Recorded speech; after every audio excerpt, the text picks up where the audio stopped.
Kia ora friends, welcome to the channel. I'm Robert Hartley GM. This is the middle section of a 3-part 12-hour marathon game that I run in conjunction with my good friends and talented game masters, Dreader GM and Dead Aussie Gamer. This story sees the connection of our 3 respective homebrew worlds in a collision of epic, world-ending proportions. This middle section leads on directly from Dreader GM's first part, so hopefully you've seen that over on the Dreader GM channel. If not, there is a link in the cards and in the description. I highly recommend you go watch that part first before this part, but if you maybe just need a recap, maybe you have seen that but a while ago, you just need a recap of the story so far, here's exactly what's happened to date. Spoilers obviously, if you haven't seen part 1. In Dread's immersive world of Okanash, the Order, a faction that investigates and handles issues of multi-dimensional nature, they united an unlikely team of characters, including a couple from other realities entirely, to explore a recently opened rift that is spewing blood and flesh down onto the civilizations of the world, turning them into anything but civilized. Upon performing reconnaissance, the group of adventurers and heroes discovers fire giants who have gone feral, indicating an influence from Dead Aussie Gamer's isolated world of Alestria. Once we get past the giants, the group witnesses the dying, beating heart of a colossal, otherworldly titan creature being devoured of its energy by a demigod called Senzo.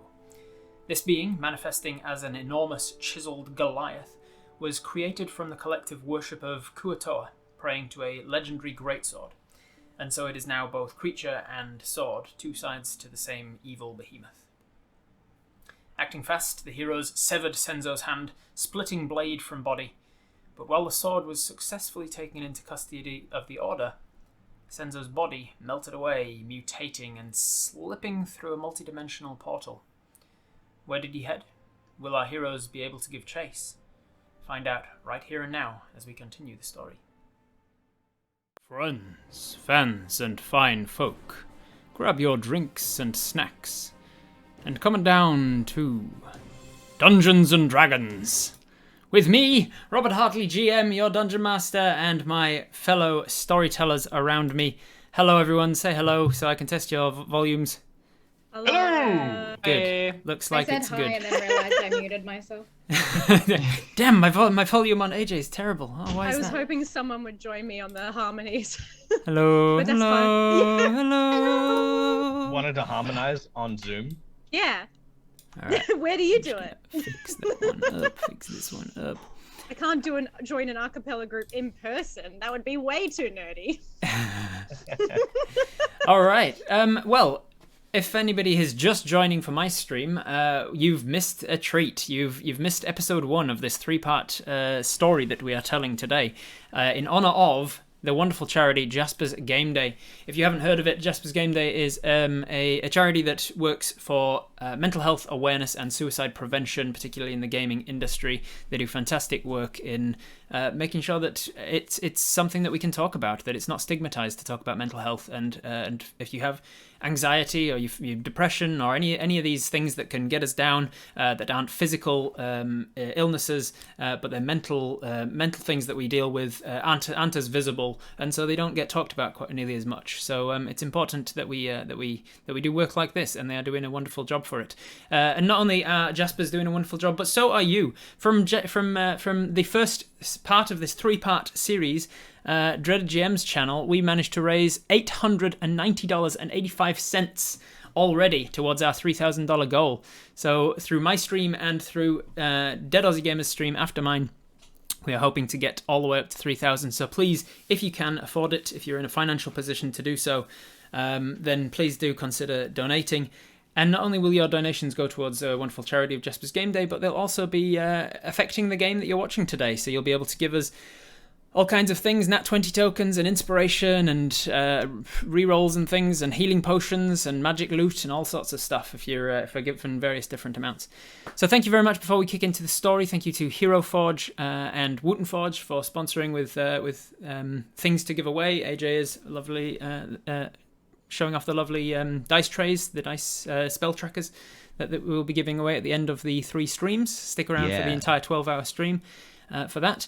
To enter that prize giveaway, it's $10 donations or more, is it? Yeah, minimum 10. And they are going to be commemorative. So they'll have the event name on there, and one will represent each one of the GMs that are GMing today. We have 3 to give away. We've got 2 Darkwood ones, Jarrah Wood, and one Lightwood. So being that we've got a dark hair, a light hair, and a dark hair as the 3 GMs, we're gonna. I'll be giving away the Lightwood. I think that will be Chewit. Yeah. Chewit. There you go. So thank you very much to the sponsors for this Jasper's Game Day, and don't forget that this is essentially kicking off the entire Aussie week of Jasper's Games, Jasper's Game Week as they're calling it now. We've got an Aussie edition with lots of different people. Each of us are doing our own Jasper's Game Day one shot as well as part of that week. So who's doing it for that? It's me, Dread, Dag, and AJ, I believe, are all doing their own one shots as well. It's going to be very exciting. Yeah. So make sure you and Rob and I are going to be playing on one. Yeah.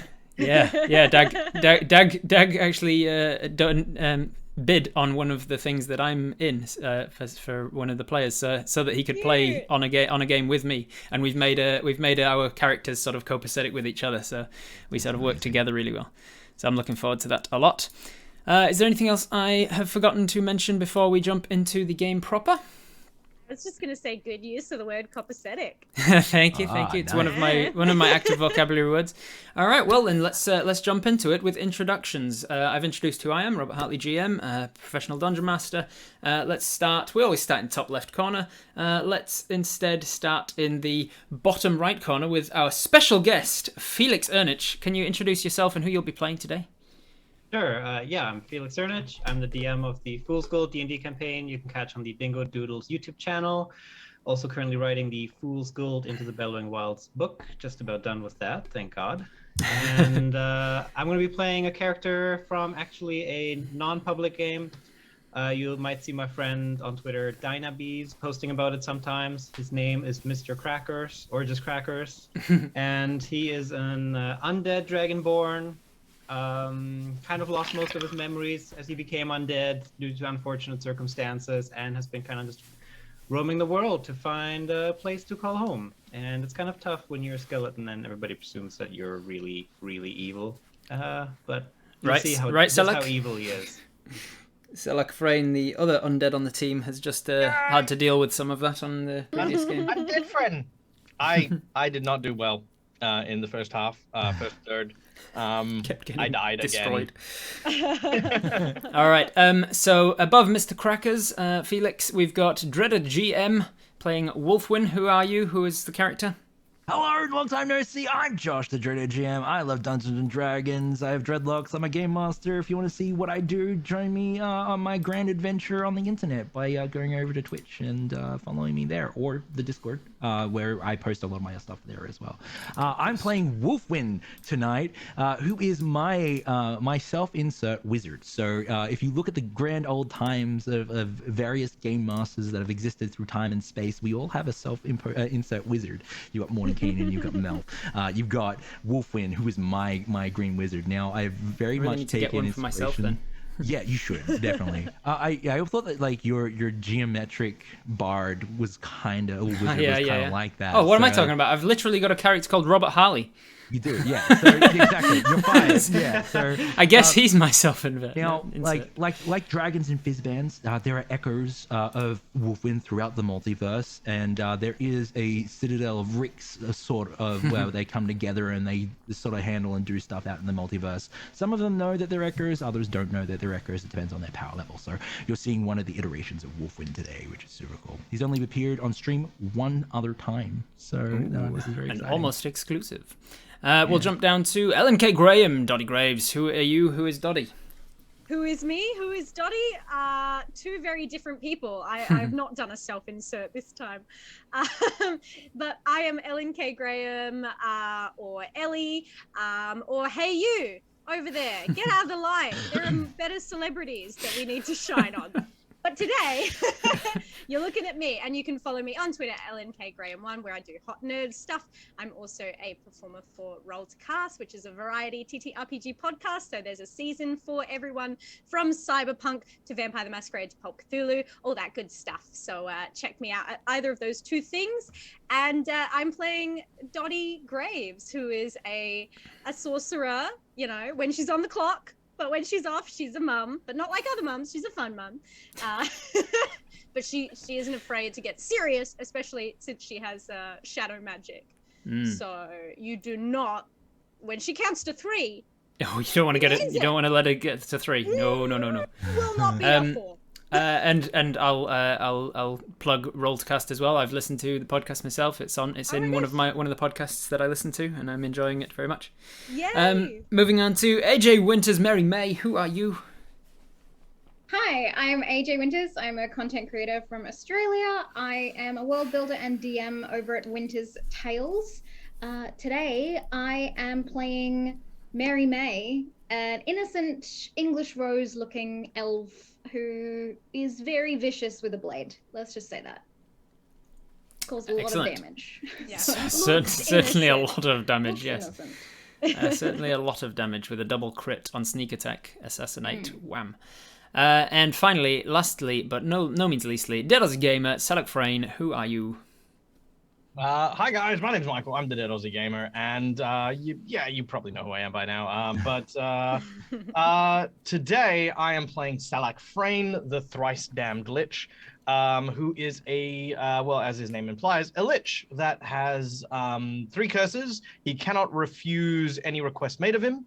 He must always fulfill that request to the best of his abilities, and he cannot tell a lie. This has gotten him into so much trouble. He is my self-insert into my world. He is very tired, and he only created a dungeon so people would stop asking him stupid shit. But they do. So he is now here with a broom, still. He's still got a broom, that's right. He has a broom in hand. Do you want to know why he's got a broom in hand? Go and watch the VODs of why Salak has a broom. And yes, pretty much. So if you want to see the world's most powerful Jenga tower, keep watching, because that's pretty much what I feel like right now. It keeps falling apart. Yes. All right. So picking up at the exact moment we left off in Dread GM's game, we are in a chamber that is the fallen remains of a gigantic Leviathan-like beast.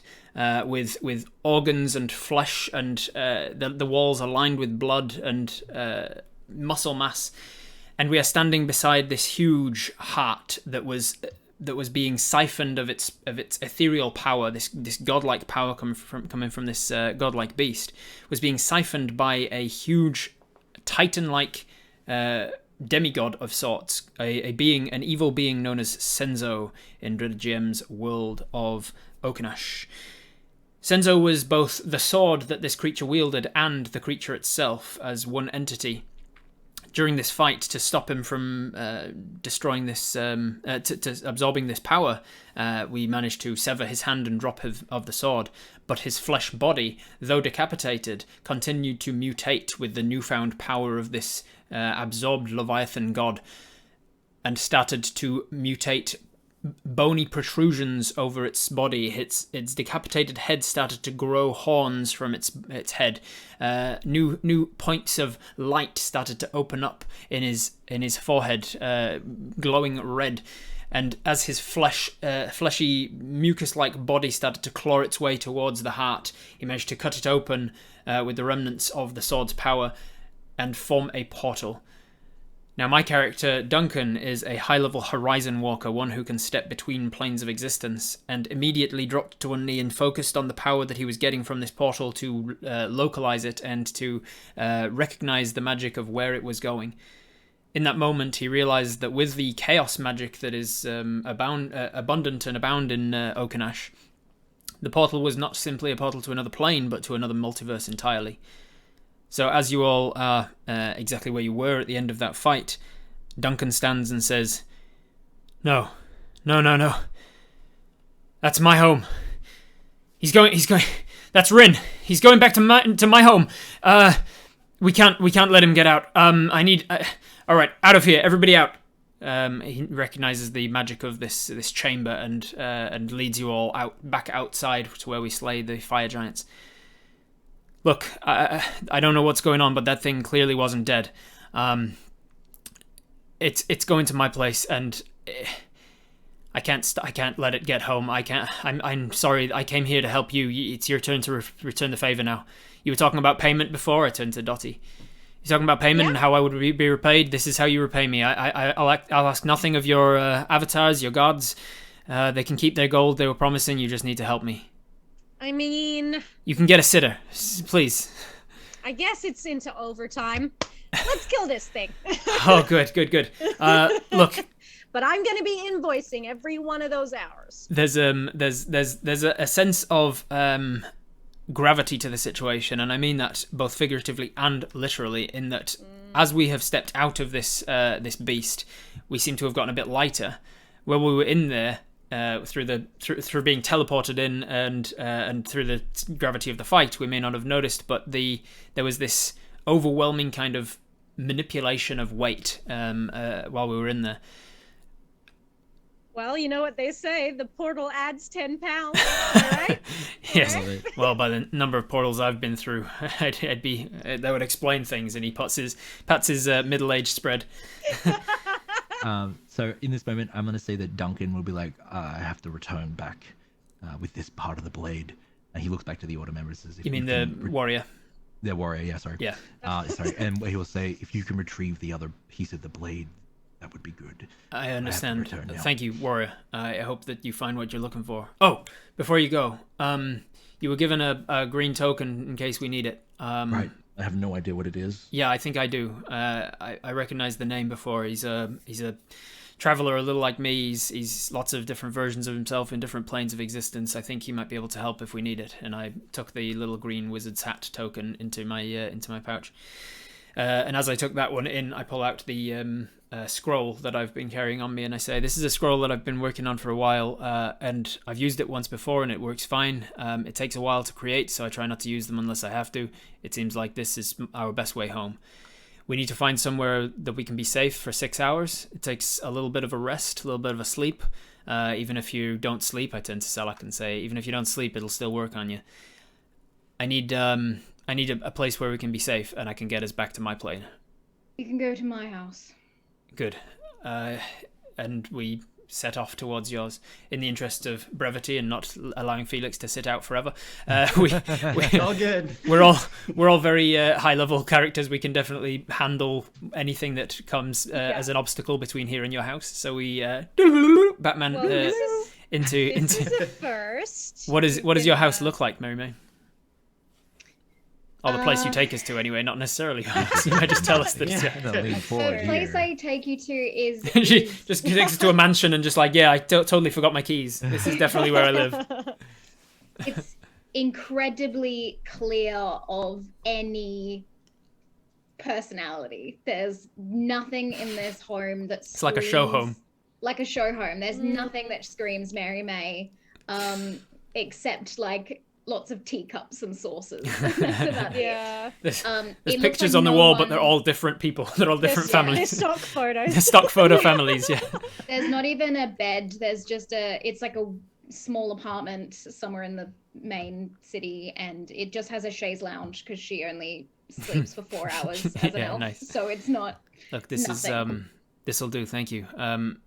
Do anything you need to secure us. You live like this? I don't need much else. Well, sure, but a little homely touch couldn't kill you. I immediately I didn't pull out the scroll yet actually because I need to summon it. So I find somewhere safe in like the very very sparse lounge. And while you guys are talking about the decor, I take out a very small chest and open it up and then use that to summon the larger chest that we saw in the opening scene with Duncan. And he opens it up, fishes through the rare chalks and things, and finds this scroll, lays it out, and starts to read. And as he reads, these 9 different portions, 8 around the circle and 1 in the middle where he is. These portions, sort of these rectangular, almost like military cots, seem to appear out of ethereal light. And as he's reading, he says, "If you're willing to come with me and help me in this fight, please pick one of the cots and lie down." That one. Selak, will you come and help? Yes. Thank you.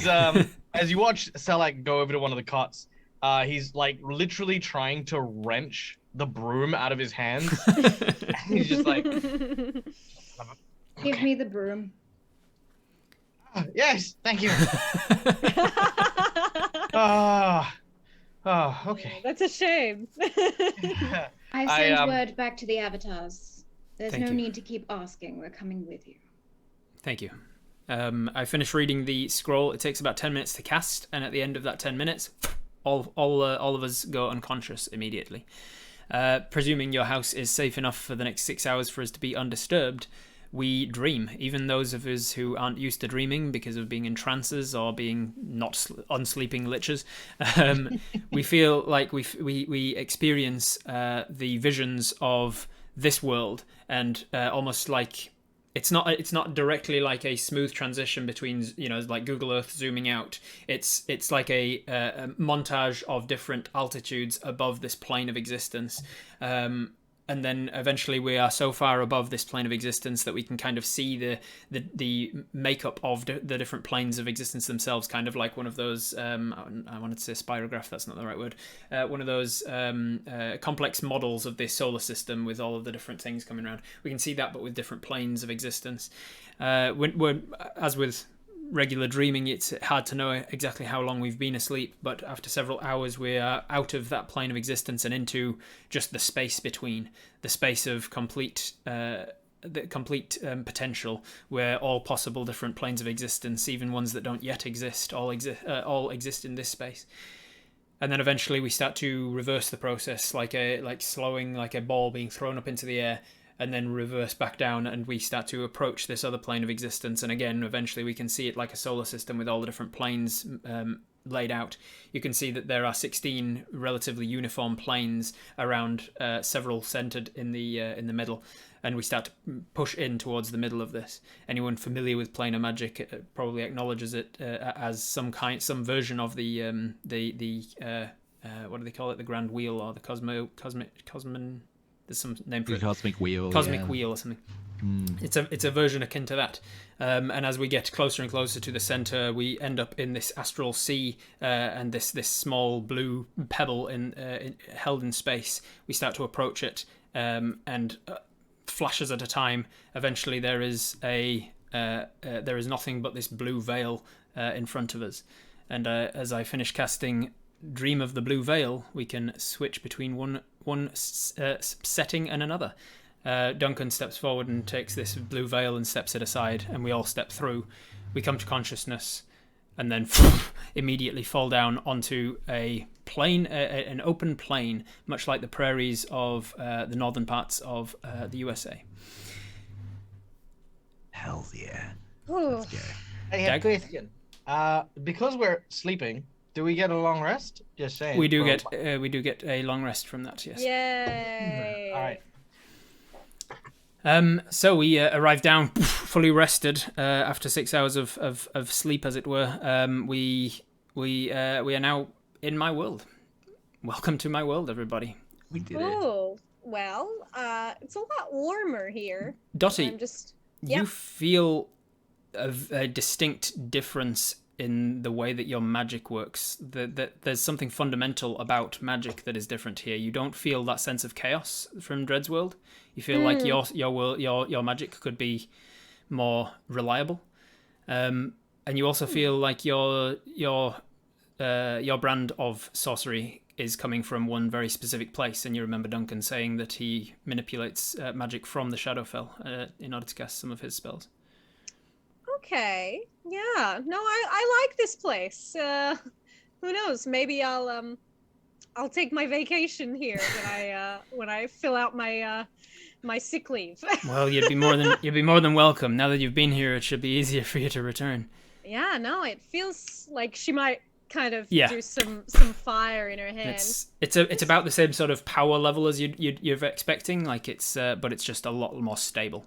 Yeah, that's usually like a 1 in 3 chance. That's neato burrito, as my kids say. Selak, as a lich as well, you can immediately sense that the power of magic here is arranged in that of a weave-like fashion. It's threads of magic, and you can kind of feel that around you. That in order to cast spells as an arcane user, you would manipulate those threads in various ways to cast spells. I sort of look around and I feel happier. Selak, compared to Okanash, which, you know, the magic was more like, you know, like looking at like someone having kneaded a bread and then showing you a microscopic thing of all the gluten in the bread, right? It's just like, oh, what's happening? And then why is there chaos every time I try to light a cigarette? To like everything is just, oh, it's so pretty, it's so neat, excellent. My magic will work. And I'm gonna also do the fire thing, but I'm just gonna stop shooting eldritch blasts everywhere. Just Real Just imagine you being cowboy like, yeehaw. unlimited power! with my level 0 spell. Yeah. Unlimited Mary zero power. Mary May just takes up a tea and saucer from her skirt. just out of the skirt. Oh, I didn't realize they made bodices of holding. A brilliant idea. I write it down. Where are you? You don't need magic for a bodice to work. So you notice that Duncan is immediately set to work trying to work out where he is, because the magic has brought him back to his plane of existence, and he knows he will be somewhere close by, but it's not a direct pinpoint accuracy. So he takes a moment, does a few like survival checks essentially, and then works out the direction to go. And for the next sort of hour or so, you guys walk across the plains. You do encounter a few different sort of wild animals and things, but nothing that attacks you, or nothing that is any kind of a danger, especially for your level. Eventually, though, you approach a very large lake. You can see it on the horizon as you crest over one of the hills of the plains. Very, very large lake. One of these that you can't really see the other side. Imagine the Great Lakes of North America. And as you approach down the other side of the hill towards the lake shore, you can see that there is a small settlement there, and Duncan says, "We're approaching my hometown, Thunderecha. It's known as it's where my headquarters are. We should have some friends there, and they'll be able to help us with tracking down where the hell this thing came. I'm hoping that it was on this planet. There's no guarantees that it was, but if it's not, then you know I have ways. My magic is a lot stronger here than it was in that other place." You approach the town proper. It's kind of like a fishing town, probably only like a few hundred people in this town. And he takes you to a 3-story building that was probably once some kind of a warehouse, mostly made of stonework. And as he enters, you can see that the symbol that you see on Duncan's shield, this rising sun, is also etched into the stone above. Yes. As we approach, I'm going to ask Duncan, how does your world treat, the... Oh, your kind's challenge? Fine around here. Yeah, wonderful. There's a law that necromancy is legal for certain sentient creatures, things that aren't evil in nature. I know that yours is a little different, but don't worry about it. In fact, we've actually got one in the headquarters at the moment. You may meet him. Got him as in like he works there, or? Well, I mean, temporarily he works here. He's trying to get back home. He arrived on our plane. I'm not sure. We're trying to work out how he got here and send him home. We're trying to make another one of those spell scrolls. It takes a while for me to make those things. Another lich? They're just pompous, insufferable know-it-alls. They just yak, and talk. Well, basically you'll see. And I open the front. I open the front door. I'm like, you'll see. I open it up. There's like this rickety wooden staircase that heads upstairs. This place looks like it's not been very well renovated. They've rented the space out, and then they've just made the best of it. What they can do. There's a gnome downstairs that's in a hall nearby that's they've turned into like a kitchenette kind of thing, and he's just making some tea, and he sees you enter and says, "Oh, you're back," and Duncan says, "Yeah, I'm back. How long was I gone this time?" And he goes, I think you just left." And you hear a sound coming up from just the steps beneath that around the back of this rickety wooden stairs. There's stairs that lean down to a cellar, and you hear a woman's voice say, "Duncan?" You say, "Yeah, Trellis, it's me." She says, "You literally just stepped through the portal here." "Oh, well, time works weird, huh?" She says, "Yes, certainly today." I hear other voices. She starts to come up the stairs. You see that this woman enters, who is an Asimar. For anyone who has seen one before, for those who haven't, it looks like a humanoid with angelic blood to them. She has this sort of almost imperceptible halo of light just around her, and she has golden eyes that glow. She steps forward and approaches you all, and she looks past Duncan, and her eyes kind of double take on Selak, and Duncan says, "Yeah, don't worry about him." At this point, Salak's like found like an ornamental thing, and he's trying to figure out its purpose. Oh, just something in the house. Just something in the house. Like it's like I'm imagining like this like vase that's kind of like, you know, like a figure eight or something. It's probably an item that was given to us as like a thank you from somebody who couldn't really pay us for our defense or whatever, and they were just like, thank you for doing what you did. I can make you something from my glass blowing shop or whatever, and they made us like a figure eight vase. Oh, I know what that is. You can put oil in one side and vinegar in the other. And then it's just a fancy way to display your oil and vinegar, and when you do a salad dressing, it comes out all nice. Oh, is that what it's for? Well, you learn something new every day, Trellis. And the gnome sort of steps forward and goes, I don't think that'd work. I think it's a vase.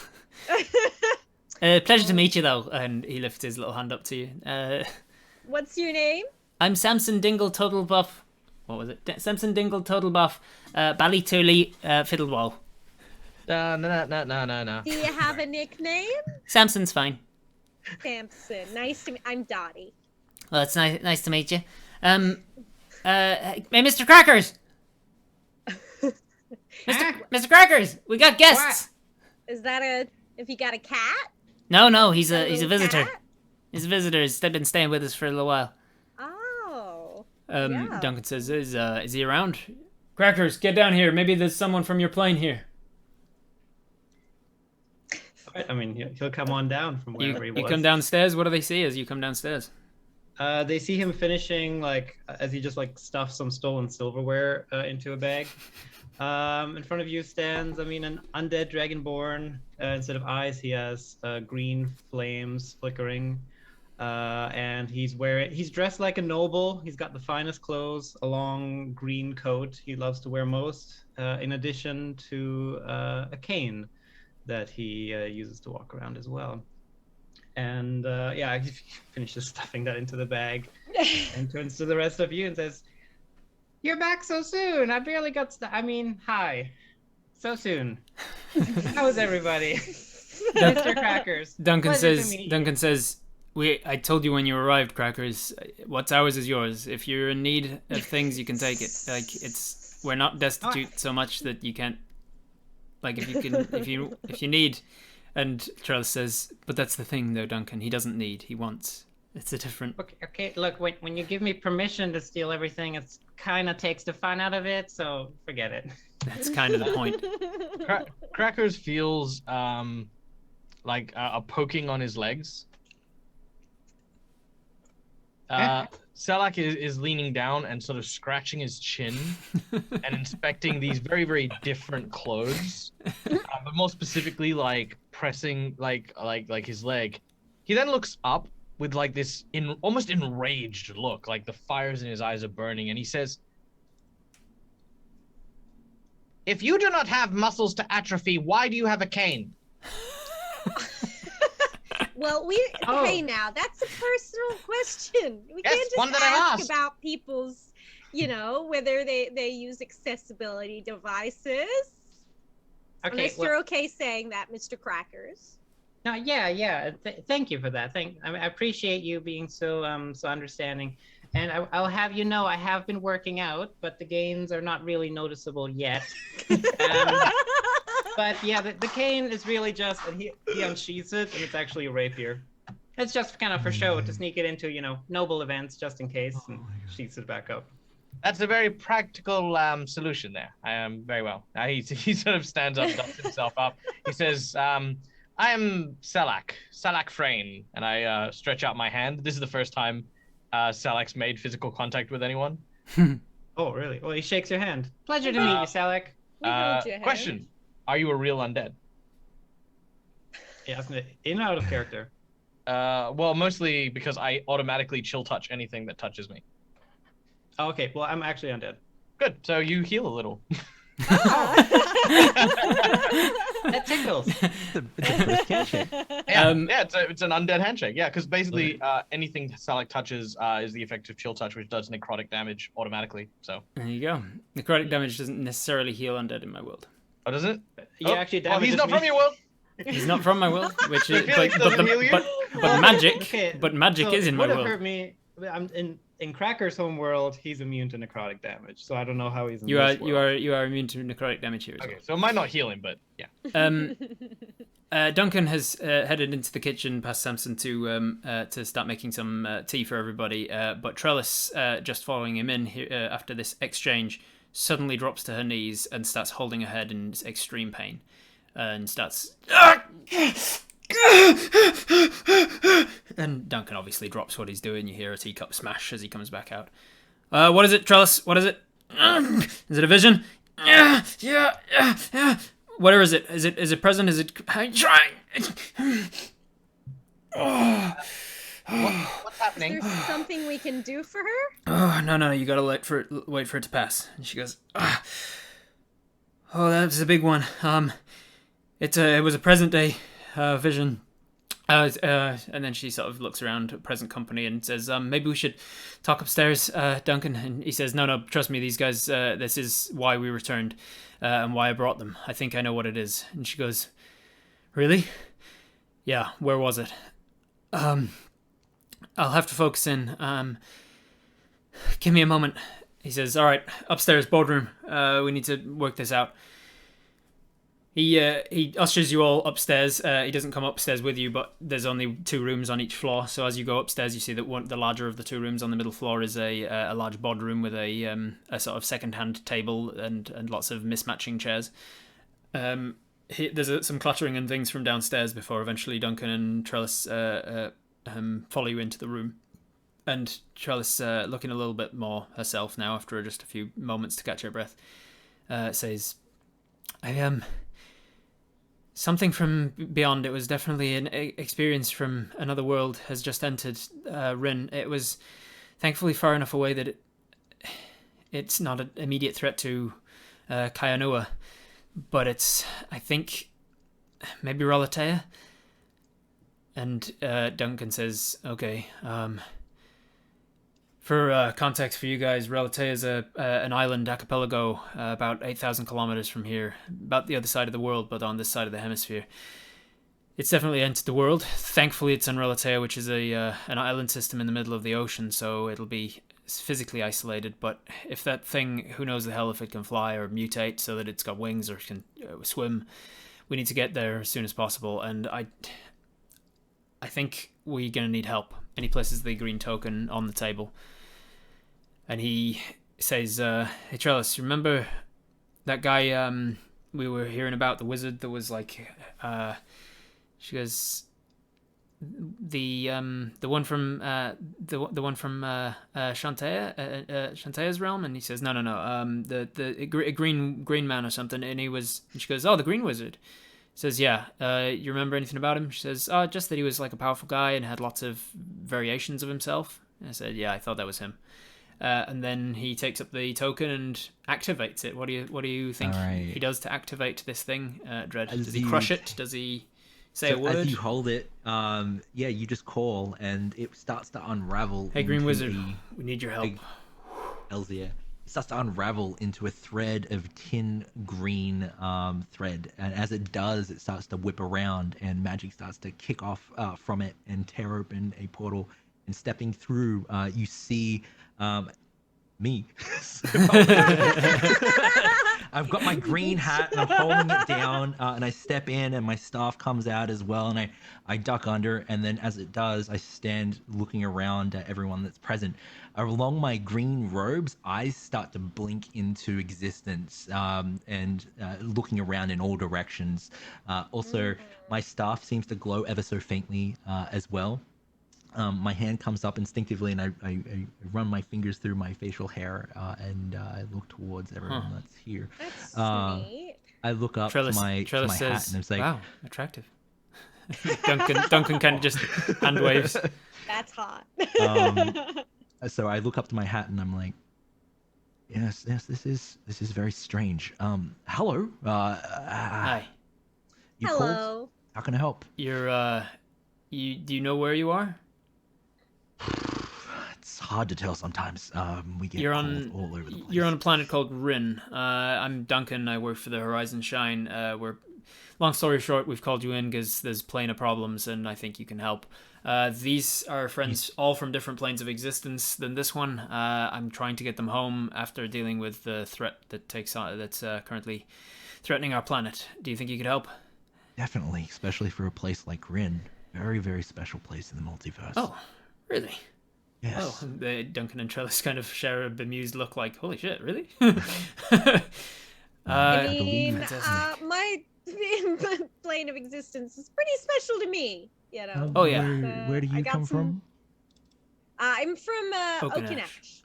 Oh, yes, I would agree with you on that. A very special place indeed. In fact, I think we were tracking some sort of disturbance in the area just recently. A creature was transported to this world. Yes. That's why I've called you here. Strange times. Incredible power, able to absorb power from other beings and manipulate that into itself. I think we can use all the help we can get. My undead friends over there, Selak from a world Alestria. Another special place. Wow. This is... And not as special as you think. and then Mr. Crackers. The food there is really, really good. So. Yeah, have some pride in your hometown. Yeah. I wouldn't know what the food tastes like. Well, how rude of me. I'm so sorry. Mr. Crackers, there's from a world Ambrosa, was it? Ambrosa, yes. Yeah. Currently on the verge of absolute annihilation, but working on it. Yep. Well, if we don't move fast, we might be here as well. So let's take some seats and let's work this thing out. Yes, I know. Yes, shh. I'm trying to listen to them. Seems to be talking to his hat. Yeah, he kind of looks around for who he's talking to. Yeah. Yes, I know. Very impressive that we're all here from different places of existence, but we're kind of... Hey, shh. Look, back to where today is it's a day when all kinds of, like, nothing to this scale, but all manner of planar bullshit happens on this day. It's the first of Apobris. It's the first day of New Year, New Moon. The weaves tend to be a little thinner.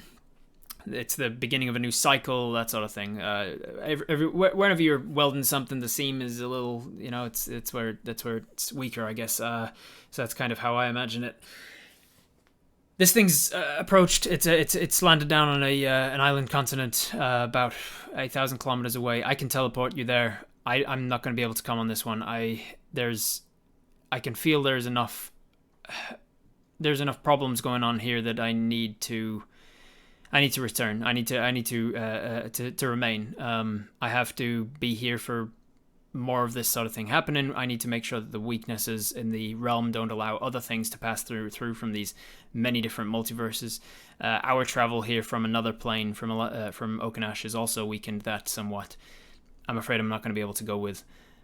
However, Mr. Crackers, if you wouldn't mind, I do have to continue working on your Dream in the Blue Veil scroll. So if you can do this for me, I think it should be ready by the time you get back. Yeah, sounds good to me. I don't really have much else to do. Very good. Very well. Saving Trellis. one world or another, it's all the same. Trellis, what can you tell us? And she says, Hey. Trellis says, well, honestly, in my vision, the thing was ultimate power. It was a wanton need for destruction, for the absorption of souls. It was a monster in the very basest sense. It had horns, and it was gargantuan in size. It was a rolling mass of destruction. This is very much akin to what we experienced right before it left the portal. It seemed to have destroyed. I got the vision because it annihilated multiple lives in a single strike. The sooner we get there, the less devastation that it will be able to rain. And I don't need to tell you, Duncan. And he says, no, I know. He says, okay. Anyone proficient in insight? I think I am. I wouldn't mind getting a read. You may roll an insight check if you are proficient in it. Now, may I do a history check to sort of recall the many annals of histories that this wolfman might know? Only 15. You can do so. 15? 25. Woo! 25. Well done, Mary May. Mary May, you recognise that there was something unsaid between Trellis and Duncan about Ralatea, that she was going to say something. She seems more worried than just a monster that's killing a lot of people. There are lots of creatures that are capable of killing mass people at once, but there was something else that is worrying her about this, and she says, I don't need to tell you, and then he cuts her off, saying, yeah, I know. I got a 16 on my one, and you can see that his eyes are sort of like flicking, and he's talking to his hat at the same time. No, I don't think it's that one. There's too many of us here. No. Sensors involved. I'll make a note for it, but not say anything. Fair enough. Selak actually seems to get quite cagey as he seems to be pouring through his book. He's kind of like off to the side, trying not to be I'd say trying not to be noticed, but he's kind of there. But he's not hiding under a table or anything is what I'm wondering. No. Yeah, he's trying to conceal what he's doing, but yeah. Fair enough then. We are getting close to what are we on? We're over 100, over 1,100 on donations. Let's Damn. go. Yeah, so close to Nice. 2,000. So close. Well, so close, just past 1,000. Now we're so close to 2. It's only 900 more. We can definitely Only do it. 900. Come Go. on. Come on. She says this thing is a great mass of destruction and needs to be stopped immediately. I can't tell you much more than that, but I think it's something on the level of the Tarask. And Duncan says, yeah, that's what I was fearing. Do you guys have Tarasks on your world? As soon as the word Tarask happens, Salak closes the book really suddenly that he's reading, and he's like, he turns around, you see this like sort of crackling energy around his head. He watches, he then punches himself in the stomach as he's like, as he's like hitting himself. It doesn't seem to work. As he turns around, he says, yes, and to be frank, I think perhaps the Tarask from our world might possibly be responsible for the whole calamity that seems to be befalling everyone. I'm sorry, what?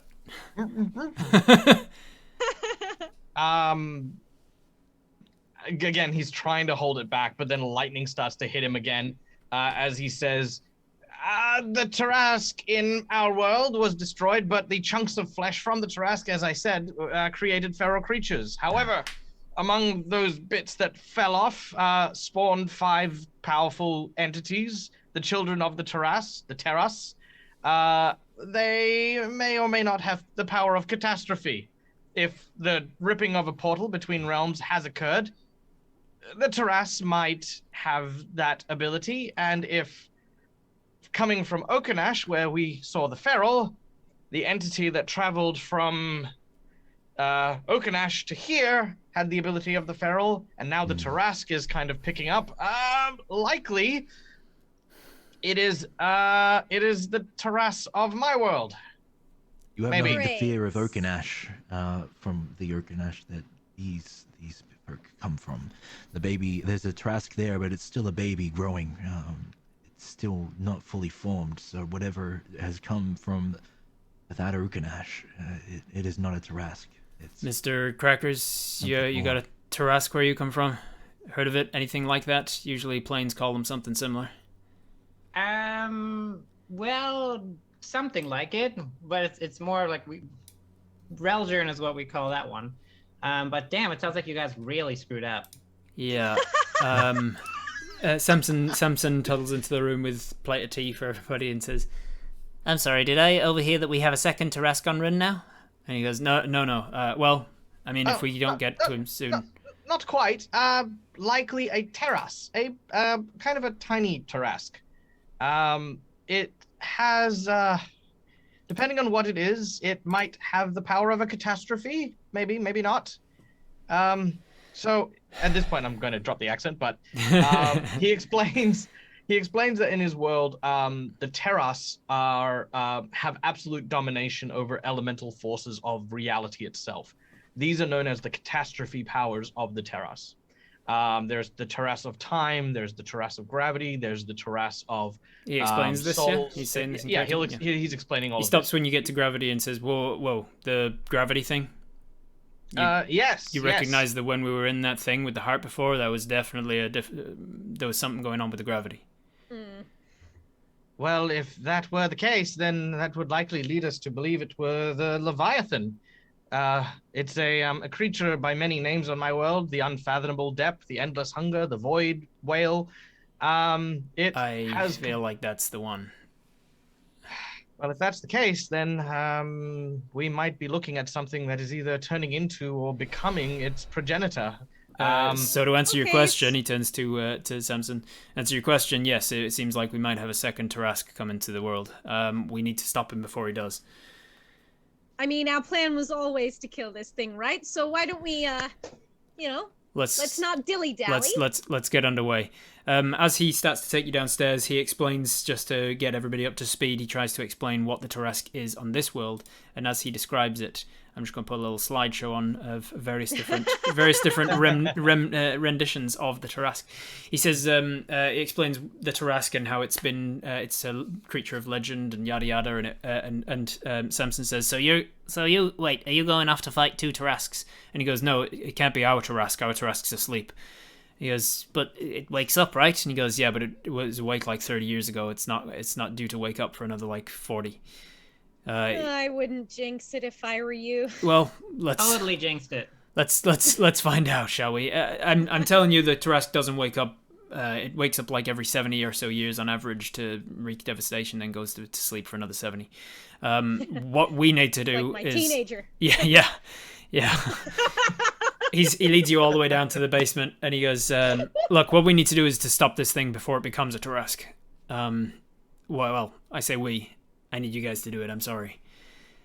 And then he summons the chest again and starts to bring out those rare chalks, and Selak's like, God damn it.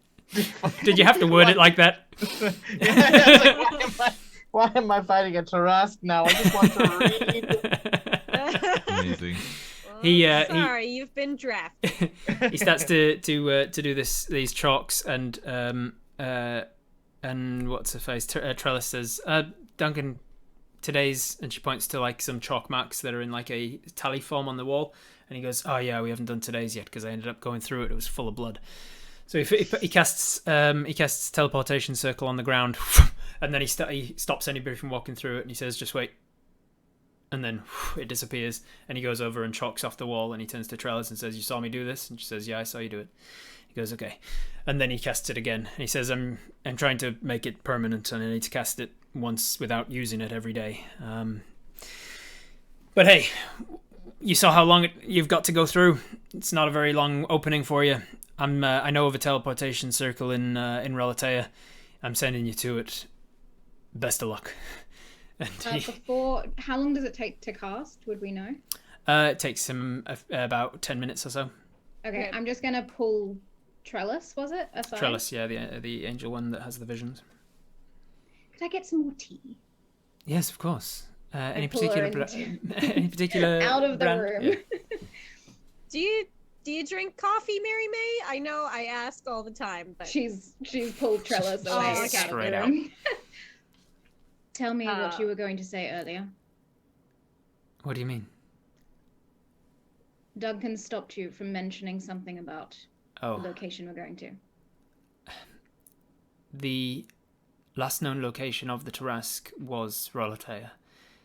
If this thing that has arrived, whatever you're calling it, I heard Duncan say Senso. If Senso is able to achieve power significant enough, we're talking that of demigods or lesser gods. The history of the Tarask on this world is that they were created by the gods to fight the Titans in the primordial war. It is essentially an attack dog for the gods. So if anything has power equaling that of the gods, it's possible that it will wake the Tarask early. Wonderful. So Duncan is sending us to a bunch of islands where we're possibly going to fight 2 Tarasks. Unless you can stop it before time. And don't worry, we're not abandoning you. We will be working from here. We are getting in touch with everyone we know. We will be sending out the alerts. We will be cordoning off Rolatea as much as possible. It's just that we have work to do here while you're doing the primary frontline work. I'm not doubtful of my skills nor yours, but I would hope that no more information is left unsaid. She walks back into the room. As you turn to leave, she says, "On that note then," and she holds your shoulder and she says, "I have visions of the future. I can perhaps bless you with one." And then she, without letting go of your shoulder, she closes her eyes and you can see it glowing from underneath the eyelids. And you get a portent from the divination wizard's abilities. So you can roll a d20 now, record the number, and then at any point you can replace that for a number of your choice. Ooh, I rolled a 17. There you go. So at any point you can choose to replace either your score or somebody you can see, even an attacker or anything, with a 17. Nice. She gives you this brief vision, and you see whatever it is that you're going to use it for, but then it disappears from your memory and you don't remember the thing until it's pertinent. As Mary comes back into the room, Salak is by Mr. Crackers and saying, "And then you take the 3rd corridor down, and it's behind the large vault." Now, the vault itself is branded with 3 magic runes, which need to be touched Salak, stop telling him where your vault is.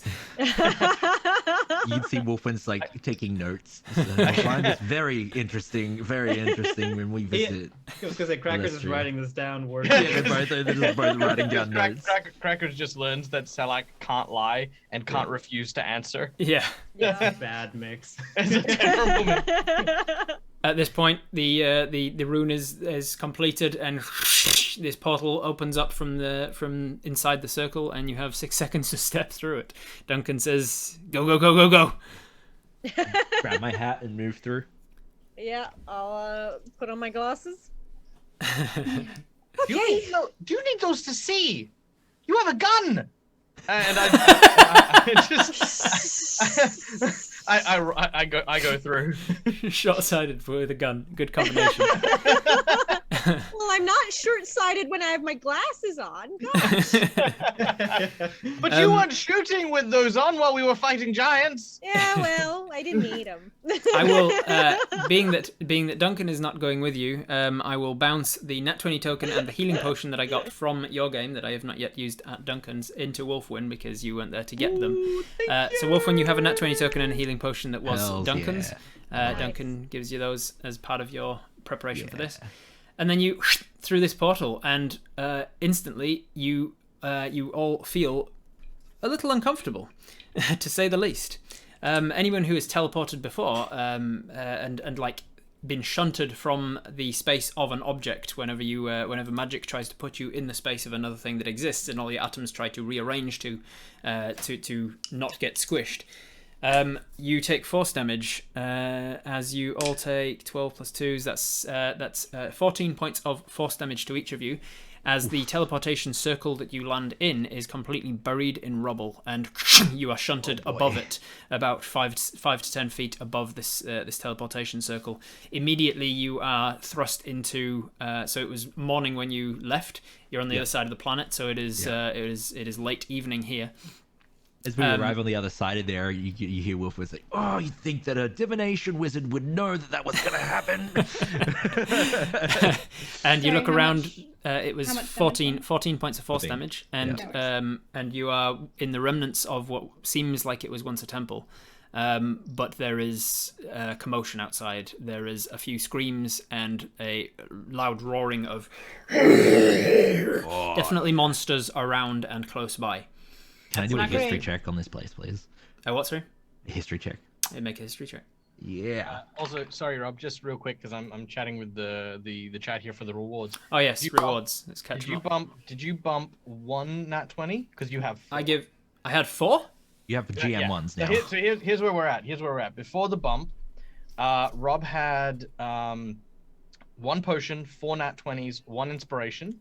Jeez. All right, I missed a lot Red of these has things. 2 nat 20s, 1 inspiration. I have 1 potion, 1 nat 20, 2 inspirations. Ellie has 2 nat 20s. Mary has 1 nat 20, and Felix has 4 inspirations. Yeah. All right, so Felix doesn't have any nat That's 20s yet, so I will give Felix 2 of my nat 20s. Let's say Yeah, that let's instead. go. All right, so Felix gets 2 nat hell 20s. yeah. I really didn't realize that everybody was getting so damn many. Thanks for keeping on to Yeah. it. I don't need the healing potion for reasons. So who didn't have a healing potion yet? Dottie, I'll give you a healing potion. There you go. I'll keep the 2 nat 20s and an inspiration for myself. Cute. So what do you do? What was your history check? Sorry, Wolfwin. 15. 15 plus with, 10. with Should be a higher. 15 history check. It's below average for you, but above average for most. You know that this is one of the more untouched areas of Rinn, and that's about all you remember from it. Thank you. We've got a request for the raid. You've currently joined us for a 12-hour marathon for raising money for Jasper's game day. I don't remember this place. What do the rest of you want to do? You are in the heart of it. It seems roaring dangers and stuff abound. Can we see what's actually like where the roaring's coming from? Do we see what is You are making that inside. noise? You are inside the ruins of a temple. The ceiling has collapsed in parts and like covered up the teleportation circle that you came through. But you'll have to like leave the temple out into the streets to see. Has someone Anyone? someone got good peepers that before we get out into the fray, Yes. we can just have a little look see. You start to see the many eyes sort of blink on his cloak, Wolfin's cloak, and you realize that it is definitely magic because they're all animated. So he has very good vision. That is disgusting. Yep. Like, Absolutely hideous. Well, I Why thought would you wear that out in public? I thought it was just a bunch of googly eyes. oh no, they're real eyes. Nifty. So basically, what happens when one of them has pink eye? Then all all get of them pink eye. have pink eye. One of them gets Highly purple eye. contagious. Well, the good thing is they don't have fingers, so I hate it's to hard break it to all spread of you, but we have a present danger. Right. Yes. Okay. So Wolfen is going to tap his staff, and then suddenly a owl starts to apparate. His fine familiar starts to fly out. It's a dark black owl with these like emerald eyes, and it starts to fly off silently towards wherever this roaring is happening. As you walk into this owl out the front doors of this temple, both of which are sort of hanging off hinges, because most of the archway that was supporting them was collapsed in some kind of an attack.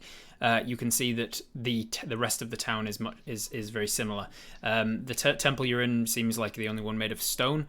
All of the other buildings are relatively small, made of jungle wood. You are definitely in the heart of a jungle during late evening, and there's destruction to almost all of it. There are dead bodies of many lizard folk in the streets, and you can see that there is you can hear that there's roaring off to your immediate right.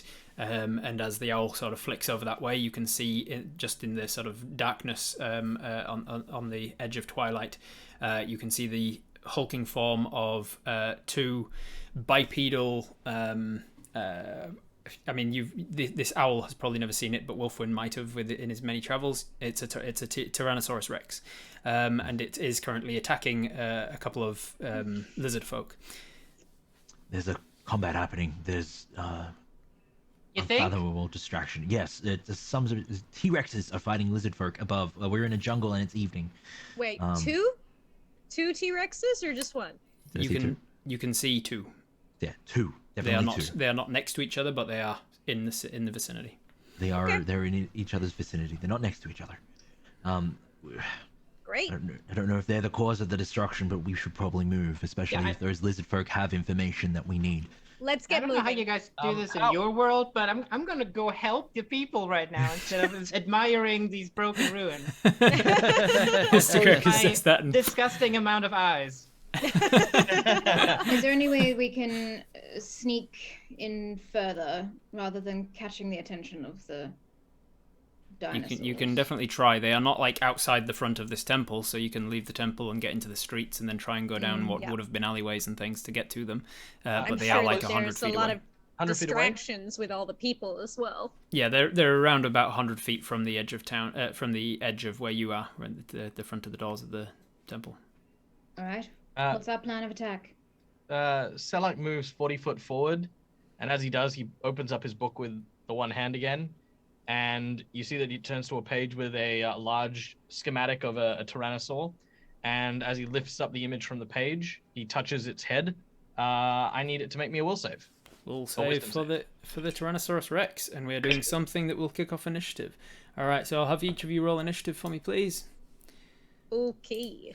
All right, let's do it. Oh my god. So a 4. With a, boy. will, Oh, I with a have wisdom advantage. save, that's an 11. Good. I cast Dominate Monster. Oh, Take over the mind of Nice. this one I got a Tyrannosaurus. 21. Yeah, as you said, Tarask, it's mine now. It's fine, you said it. No take back Backsies. Fine, I'll just wake up the other one. I've established two. Let's not. Amazing. All right. Let them fight. So, Dread, you got a 21. 21. So I got a 10 originally, but my staff gleams and brightens up, giving me an advantage with my quarterstaff of warning. Ooh, nice. So I get a 21. Very cool, very cool. Anyone close to 21? High teens? 22.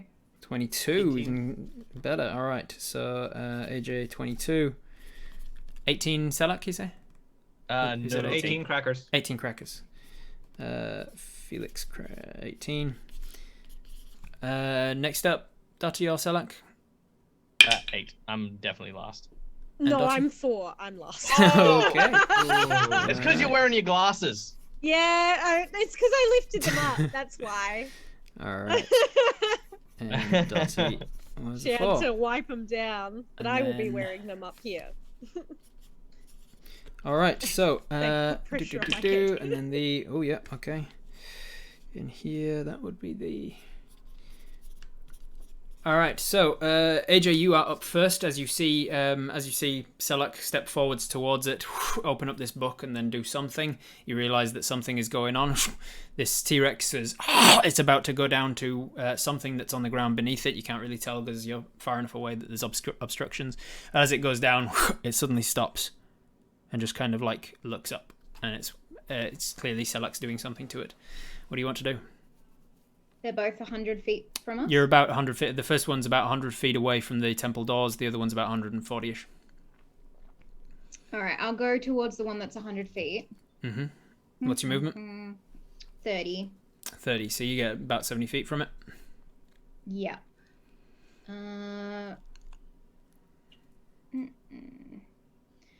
I'm going to get close up to it, as close as I can get. With Dash a if need be. Dash, yeah, you can. And- So dash is your bonus. You can get to about 40 feet from it. If you dash as Actually- your action, you can get to 10 feet from it. Yeah, I'm going to do the first round, and I'm going to use a cunning action to hide. Okay, cool. Easy enough to find somewhere to hide. There are destroyed buildings and things around, so Yeah. you can. So you cunning action hide in. So using your action to dash, and then you're hiding close by. Yeah. Yeah, cool. So you dash 60 feet closer. You're about 40 feet from the closest one, and then you hide. Make a stealth check to hide, please, and then it's Dread. You're up. All right. Game. Is that turn? Are we still waiting for the result of that hide? Just no, it'll come in. Okay, cool. So, Wolfwind's gonna move up and say, "Are we killing these things?" Look back to everyone. Oh, they're kind of cute. You see that the Oh. lizard folk have got spears and they're trying to kill these things Yeah, as well, okay, and they're cool. being eaten alive and stuff Alright. by them. So 26. 26, thank you. 26. Okay, so Wolfwind's gonna shrug, point forward his staff, and at the tip of it starts to have like this mote of green energy that begins to crackle. It starts to shoot off, and a green ray springs from the point. You can see that the energy's starting up from his fingers at the end of the staff as it shoots off. And I'm gonna use my natural 20 token. Ooh, nice. No, I'm not actually. I need a dex saving throw from the creature. Dex saving throw, alright. Not the most dexterous. That's going to be a 9 total. No. 9 total. Okay, I'm going to cast Disintegrate at the nice. T-Rex. Whoa. It's what, 70 plus something? No, 40 plus Yeah. something. Average of 70. So it deals 72 force damage to the 72 creature. force damage. All right, Yeah. 72 from that. Is this the one that I dominated or the other Yeah, one? it's the closer of the two. So I imagine that's what you're focusing on. Yeah, definitely. It hits it like square in the chest. Hell yeah. That takes it to not quite wounded. It's not. Okay, cool. I mean, it's showing obviously that sign of being cool. wounded, and everywhere that is just disintegrated Hells is yeah. starting to bleed profusely. Yeah, I start to see like this green energy sort of like biting away at its flesh as well. But, yeah. I'm going to sort of turn to the wizard as my reaction, and presume. Oh, are we doing? Yeah, the you can one word Yeah, sentence. I'll say. Did you just disintegrate my Tyrannosaurus? I don't think it's your Tyrannosaurus. It is my Everyone's Tyrannosaurus. Tyrannosaurus. This is Does sharing this encounter. damage doesn't do anything to the dominant monster, right? No. No. Cool. Yeah. Um, It just weakens it a little bit. All right, I Dread. have- That was I your have action. Your control movement of it for bonus. an hour. Yeah. Look, Movement I'm bonus. sorry. No bonus action. No. Cool. Yeah. There is a more high-pitched screaming from the nearby forest as more of these creatures come out, but they're a lot smaller, these ones. They're a lot more feathered and have more bird-like appearances to their long necks, and they're about the size of sort of riding horses, just give or take, as Utah raptors come out of the nearby forest as well, hearing the carnage that is going on, smelling blood, and realizing there is much to be preyed on here. You can see at least 4 of them. They enter the field. They use their dash actions to sort of gain into melee. A few of them actually go past the T-Rexes and up the street towards where they can see everyone but Mary. That's the whole action though. To enter the battle. Felix, you're up. So there's 2 T-Rexes, one of Two which got T-Rexes. dominated and then attacked. Yeah, and then another What one are about the- 40 feet behind that. That's the one I'd like to get as close to as possible. All But right. What's your movement within speed? 30 feet of it. What's your movement speed? You're- It's 30. You're 140 feet away, so you can dash Yeah, I'm gonna 60. dash. So you get 80 feet away, and then have you got a bonus that you can do anything with? Bonus dash? Because you're a rogue, right? Yeah, I'm gonna keep dashing. I'm gonna do Yeah, cunning action. bonus which bonus will dash. take- All right, so you got 90 feet total, so you're about 50 feet from the back one, which means you're about 10 feet away from the front one, off to its right, your right as well. So you're kind of passing each other on the right, and you're about 10 feet from it. Cool. That is your turn then. It is the T-Rex's turns. The one that has been dominated. Does it go on your turn or their turn, Selak? What's the deal there? You're muted, so I'll go with the other one. The other one is going to stomp on the creature that was already wounded before in front of it, and seeing Mr. Crackers running towards it, it starts to run out towards it as well. Covers the distance, 35 feet. We said you're about 50 feet away, which means if he's got anything with a reach of 15, has he got any reach of 15? Hell, maybe. In my world, if you're ever 5 feet short, he's got a 10-foot reach for things, and it's my own. It's my own. We're in my world, Dread. Yeah, we're using your my world, T-Rexes. 100%. Using my T-Rexes. I'm along for the ride, Rob. I'm so excited. Ajo in the chat is a dinosaur nerd and joined me for a stream that I do called It's 100%. Alive, where we can do some make things for the game, and she helped me to restat the T-Rexes to be more realistic. Hell. So this is what I'm using. In my games, if you are ever 5 feet short of something and you're like, oh man, if I'd have only had 5 feet more movement. You can make an athletics check just to see if you can push yourself a little bit further on that Hells turn. yeah. Because it sucks to be like, Nice. I want to dash like an extra 5 feet. Yeah. Like, use a whole dash action just to go 5 feet. So the T-Rex he got nat 20 on that, so he definitely covers that extra 5 feet to get close enough to then make attacks at Mr. Crackers. He uses multi-attack, so firstly he's going to use Frightful Presence. Each creature of his choice within 120 feet, which is now all of you. Any creature that is aware of it. He doesn't have to see you, but you have to be aware that the creature's there. Must succeed on a Wisdom saving throw. The DC's 15, so just tell me if you failed. If you failed, you become frightened for 1 minute. I'm going to use inspiration on that. I got a natural 20, so I'm fine. Wait, what's the check DC for? 15 Wisdom saving throw.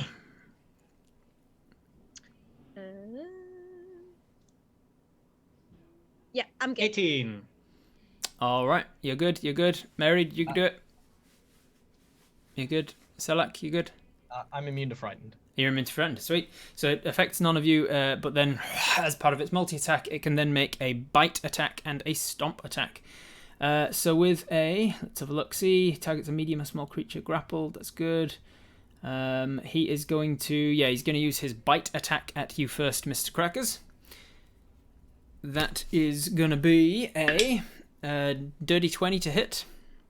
Okay, as that is happening, if I'm allowed to do it, I'd like to cast Silvery Barbs as I start to move my staff in a direction, and just like a firecracker, it begins to in front of the creature's face, giving enough time for Mr. Crackers to hopefully miss with that bite attack. It imposes killing the disadvantage T-Rex. on him taking the attack to only disadvantage.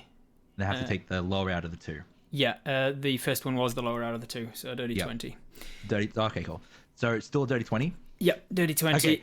Really wanting to make sure that this happens. Let me double check if I need to have a reaction for this.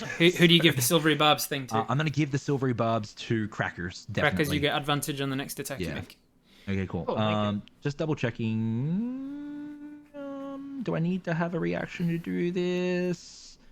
Do I know the result of this roll already, would you say? Because I'm going to use my portent if possible. It definitely looks like his mouth's going to almost entirely encompass Mr. Crackers. Yeah. I am allowed to use my portent? I'll allow it. It's using cool. up a resource. So the roll is going to be a 2. I'm going to yell out, Crackers down now! So 2 plus 12 takes it to a 14 to hit. It misses. 14 misses. Yes. So you've seen this moment before, Wolf, when as this T-Rex goes in to bite Crackers, and you tell him, "No, this is when he bites you." And Crackers, you get down. The bite misses you over the top, which is good because it would have been 28 damage. So then he is going to use his last of his multi-attack, which is the stomp attack. He is going to. Thank you. He's going to try and make an attack at you with his stomp. His big old T-Rex foot comes in to stamp on you. That's going to be a 26 to hit. Yep. So that's going to be D10s. I've got more portents, but I'm not going to use them. All good. 23 plus 8 is 31 points of bludgeoning damage, and you are grappled and must succeed on a strength saving throw or be knocked prone. Okay. I'm trying to remember the name. Well, I'm gonna have. How much was the damage again? The damage was 20. What did I say? 31 was 36? it? 'Cause it's 17 plus 5 is 22. 22 plus the stomp. 22 plus 30. Just 30 straight. 30. Okay. I think I miscalculated it before. And then you say a strength saving throw. Yeah, 30 points of bludgeoning, strength saving throw, or you'll be knocked prone underneath its feet, and it will be stamping on you, so you'll be restrained beneath it. So just to understand, the nat 20 is just a guaranteed nat 20 ability. Yep. Okay, cool. Because you can just use that. My strength saves are -1, so you can just use that nat 20 token if you want to spend it what's here. the required save? Strength. Strength saving throw. Oh, what does it need? 18.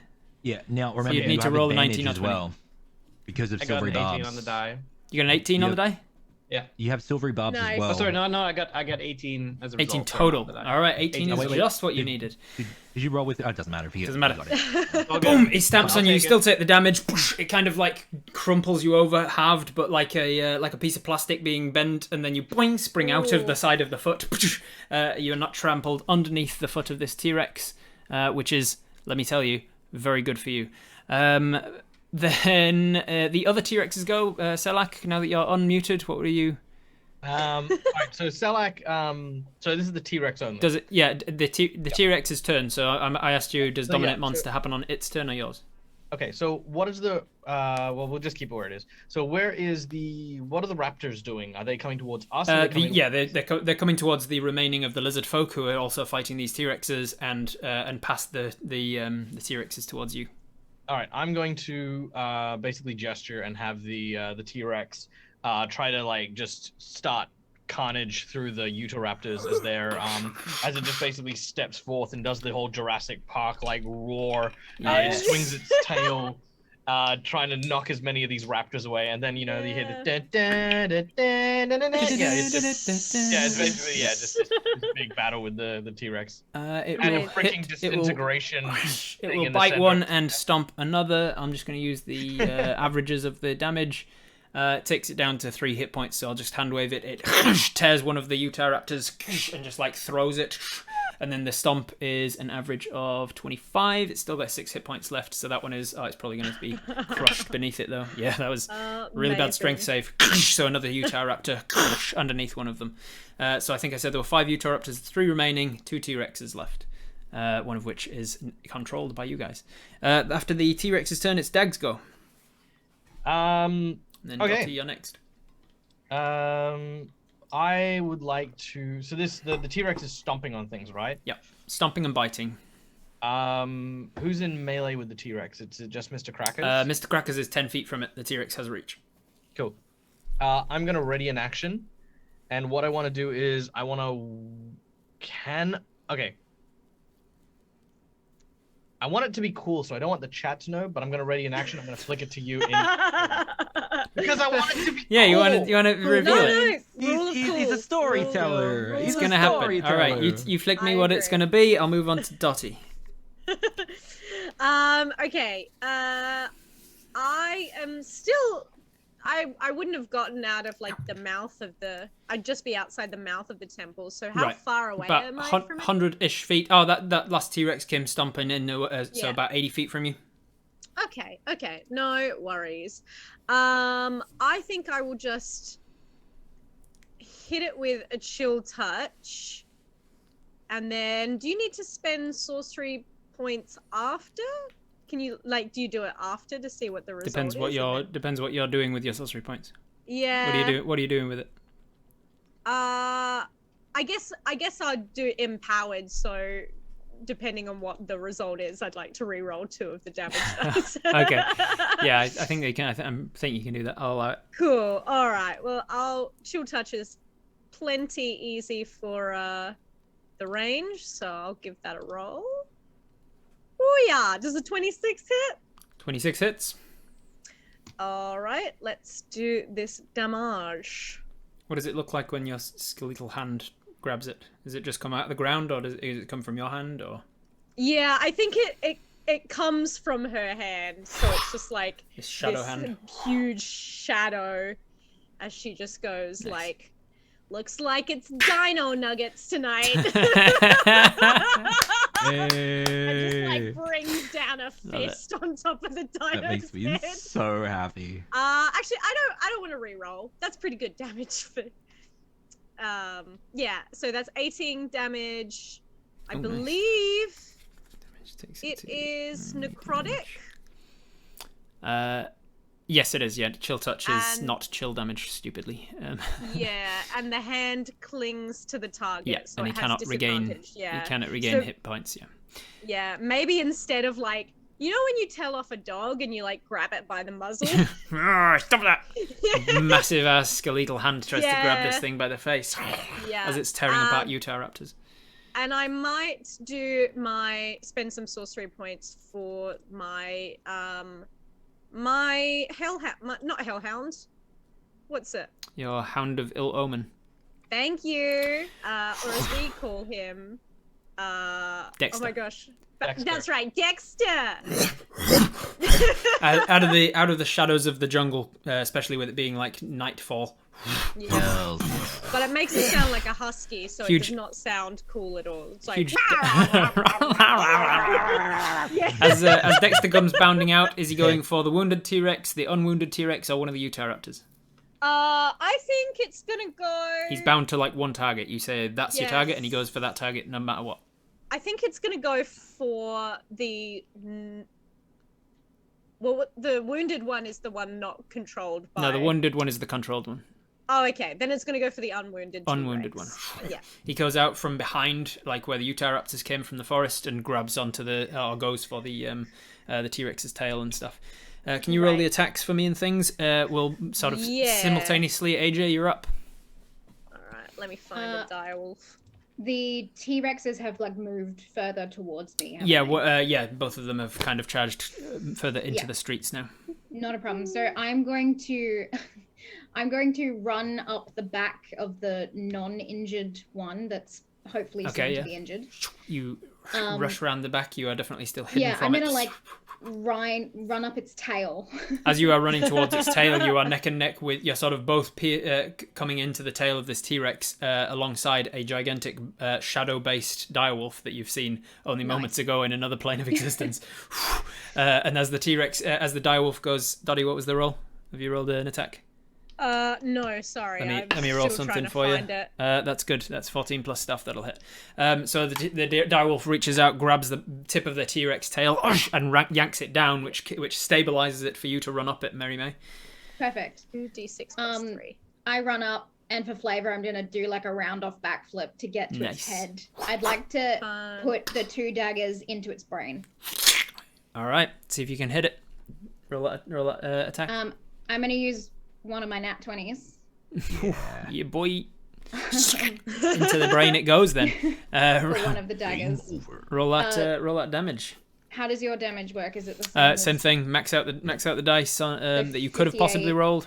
You've got an ally within reach, so you've got your sneak attack. Yep. Bigger T-Rexes in your world? Sorry.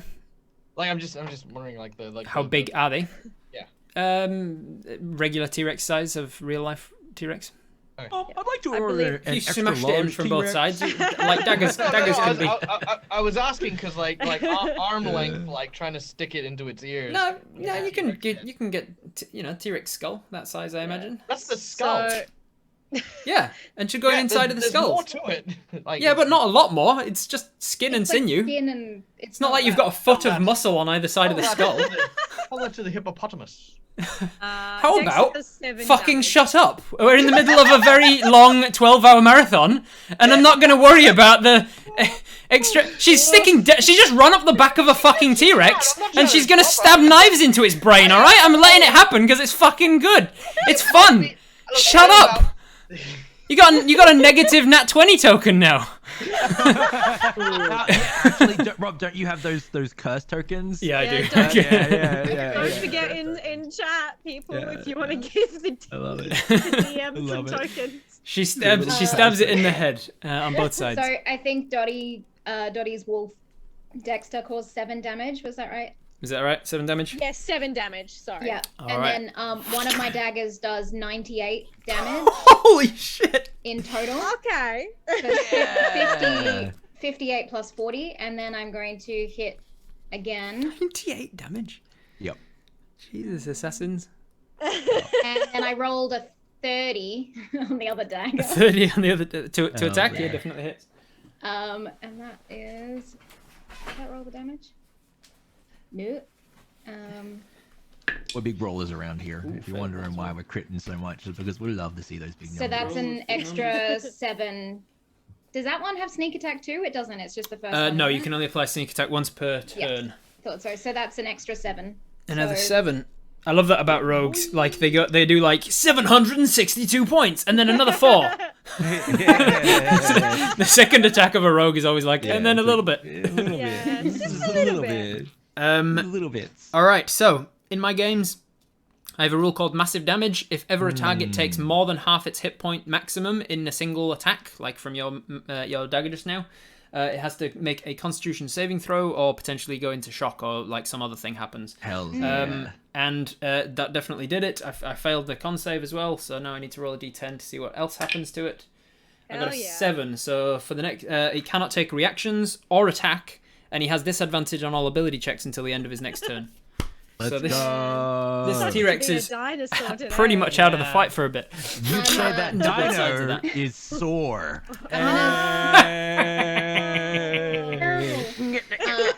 That dinosaur is dino more.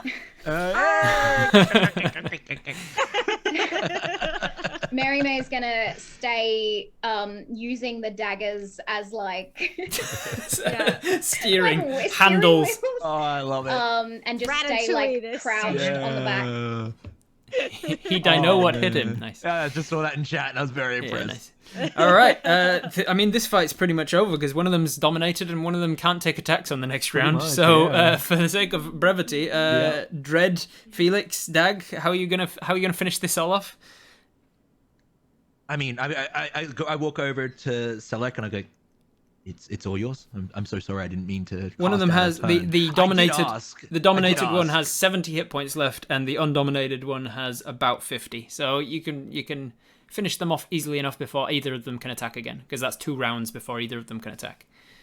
I think you should keep that one on leash, right? I apologize. I mentioned that one's mine for a good while. Yeah. Don't stop hitting this thing. It's mine. I'm sorry. It was almost like some. I feel like I'm having. I mean, I'm not gonna do it because I don't want to roleplay it. But I imagine Selak is having some choice words about this wizard who can't recognize a domination spell.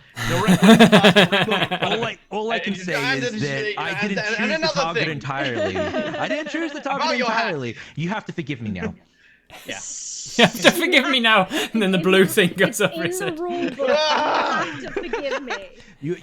Please forgive me, Thank he you. says. Please and then... Please forgive me. Yeah. All right, damn, that was cool. All right, so we will, and then the dominated one can easily take out another one of the 2 Utahraptors. I rolled and he hit one, missed one. The Utahraptors, after 3 of them have been murdered, the other 2 scatter back into the jungles. They're and good. Does Crackers kill the other one? Yeah, I mean, Crackers, he how do looks you... at what just happened and it's like, I had the whole thing I was gonna do, but whatever. He dashed. He ran down the street like, I'm gonna get this one, and then he got whoa, bite, stomp, holy shit, and then he gets kill stealed. I'm gonna say I got something very special planned for you. You just wait. When I give you the signal, something very special is going to happen for you. You're gonna have so much fun to make up for that. Okay. Right. Cracker's gonna unceremoniously just like stabs the T-Rex, finish him off. Yeah, I feel like You Mary May like led the T-Rex down to. It's still like lumbering forwards, and you Yeah. like bring its head forwards for Crackers. You get your sneak attack off. Definitely be able to finish this guy. 24 to hit him. I mean, Oh yeah, and then all of your sneak attack as well. You definitely can kill this thing. And that's good. Just because a look behind the curtain is if he can make a bite and a stomp attack against the same target, and then on the next turn, if you're still grappled by him, 1 turn later, he can do a tear attack. Which came about because I was asking AJ like how do T-Rexes actually eat, and they're like poof, put their foot on something, bite it, and just tear them in half. Good. So a tear attack would have done. You must succeed on a strength saving throw, or you take 7d12 plus 8 damage, and a creature reduced to 0 by this attack is killed and the body torn in 2.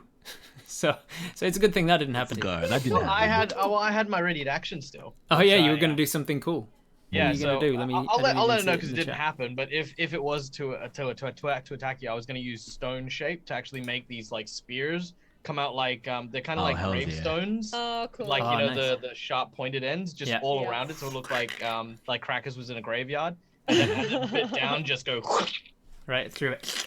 Yeah. Nice. Man, I've been playing like interlock systems too long because I'm like, what do you mean you don't die in games? You can do heaps of damage and like take heaps of damage without any problem. Yeah. Oh yeah. What a world. All right, so you finish off these. You finish off one of the T-Rexes. You use the other T-Rex to finish off 3 of the Utahraptors. The other 2 skedaddle, and you are left with one dominated T-Rex with a huge chunk of it disintegrated and some more of it necrotized by a chill hand. What do you do now? There are a couple of lizard folk left who are tending to wounded. This is definitely not a Tarrasque. You I had a countdown essentially in my head of like how many rounds it would take and whether how many lizard folk would be alive by the time you killed them. So you did manage to kill them before all the lizard folk have died. Wolfwin is going to say, for the sake of brevity, I should probably just do this. I'm going to grab my staff and then bring it into one hand, chanting arcane words of power as I do.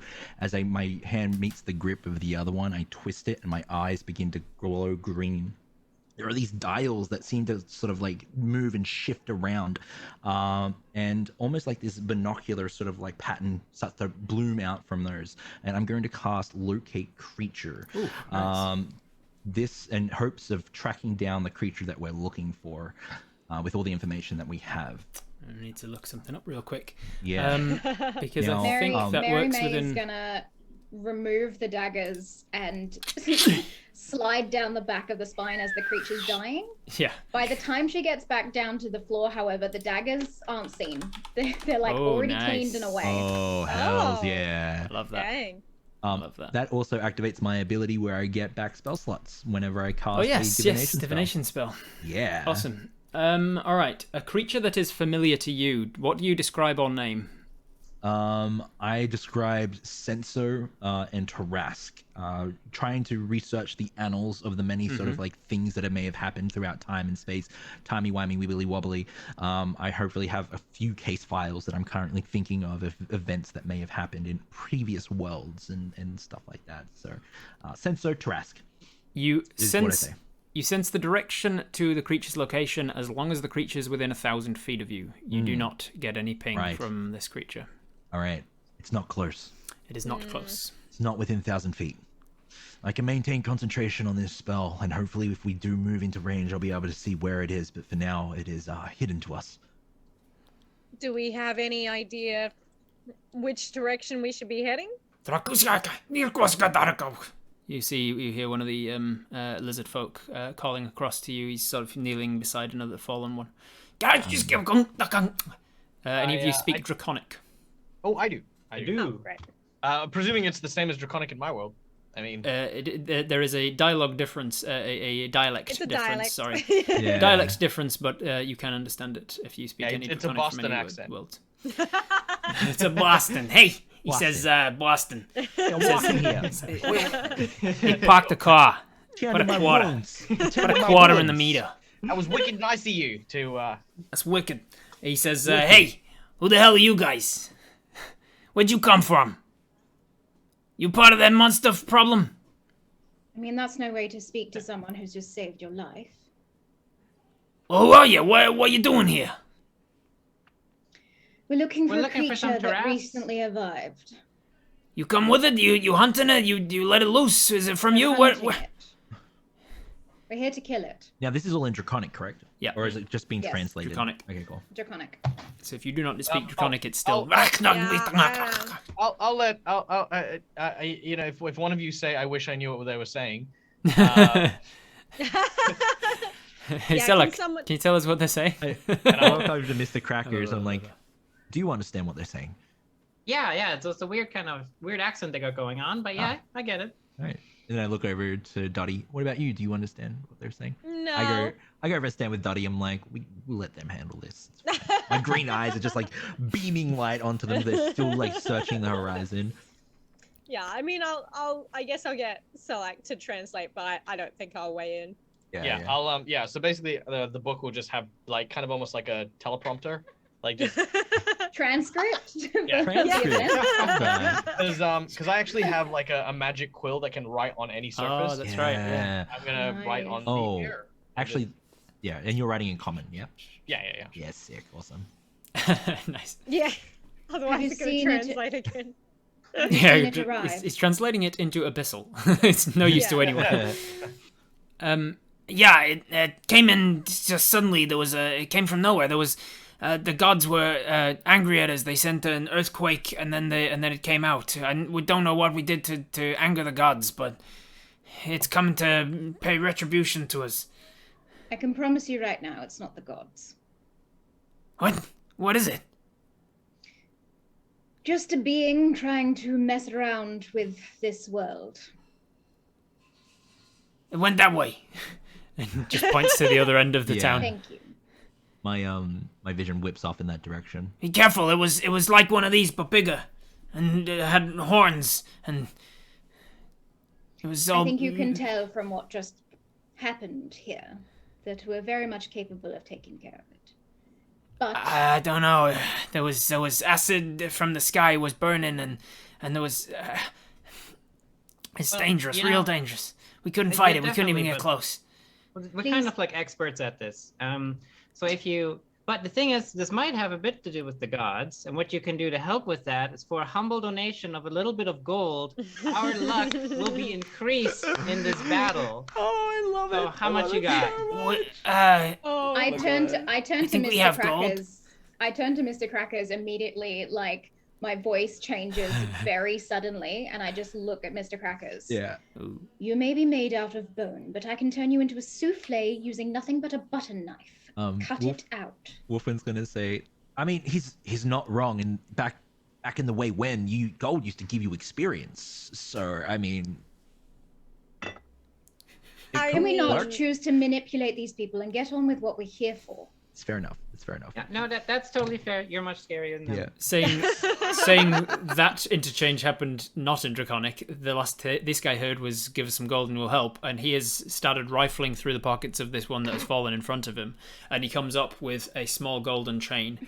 He says, "We got some gold. If it's cursed metal, you can have it. We don't need it. If it brings you luck, it's not brought us luck." Sure, quickly, Thank- yeah, thank you. thank That's all you. fine, but we gotta get going. You do, that's Please fine. take Crackers your is out. take your fellow creatures to a place that's safe. It might not be this area for much longer. Okay. And he starts walking around some of them and like slapping and realizing which ones are alive, which ones are So- conscious, starting to help a couple of them up. And then Seeing another that one ex- sort of comes to seeing and that starts to get up. exchange, Wolfwind looks on at Mary with a fond and proud expression and just nods curtly. I'm not sure if she notices or not, but he appreciates what she did. Essentially, the telltale Dread will remember this. Mary immediately turns to go leave and gives Mr. Crackers a knowing look. Selak kind of follows Mr. Crackers and says, "For the record, I think you'd make an awful souffle." You know, I believe you, but I don't want to find out. All right, let's not Amazing. dilly-dally, people. Right. Let's get a move on. Just Oh, one thing. Might I Oh. recommend transportation? And then, Oh, hell yes. Yes, I definitely want to ride that. Before we go though, can you hold this for me, Dottie? I hand over my staff for a second. Sure. All right. I just want to make sure. I don't know if this is going to be important or not. I take my hands out like this, and then I go, and I bring them together like this, and then I pull them up to my forehead, and I open up my third eye. And Another I just, light I sigil just, I sort of just like, think about the scene and what it would look best at with the lighting. Thinking my director's fingers. arcane eye blinks open, and as it does, I can now see into the ethereal plane. Ooh, nice. Yeah. Very cool. What do you see? You see What I see with my wizard eyes? What do I see? you see a scene very much like this one, but in grayscale and like someone has way overdone it on the fog machine. It is much like a copy of this world, but like if this world was a ghost, and it's just overlaid on top of this one. Hell you'd, yeah. you'd probably see like two glowing orbs in Selak's skull where his Ooh. eyes would be, just kind of floating Nice. in the ethereal Oh, corporeal. I love that so much. And Otherwise, and otherwise then you see look- nothing else. I see look towards Selek and go, oh, there's more than meets the eye with you. Interesting. He immediately blushes and does the whole, "What do you think you're looking at? Huh? My body's back there." You don't just look at a person's ethereal eyes. What a perv. With the bangs. All right, so Amazing. who's leading the trudge to after this thing in the direction it went? The T-Rex. The T-Rex is, and who's everybody climbed up on the back of this thing? Oh, hell yeah. Yeah. All right, who is doing? Definitely. Who's tracking? Who's following the tracks? It is leaving a pretty big track in its wake, Yeah. but so it's not a high DC, but you're already yeah. jungle, so Survival? survival, yeah. Yeah. Not me. Not me. Oh. Ooh. I mean, Yeah, I'm this is sure. when we realized all of the party has negative wisdom. No, I have got a +6. +5. I have a Oh +6. yeah, you go for it. 5 to 6. Okay, cool. All right, Wolfwin, make a yeah. survival check, please. Okay, cool. Now, do I get advantage because I'm awesome and have locate creature on?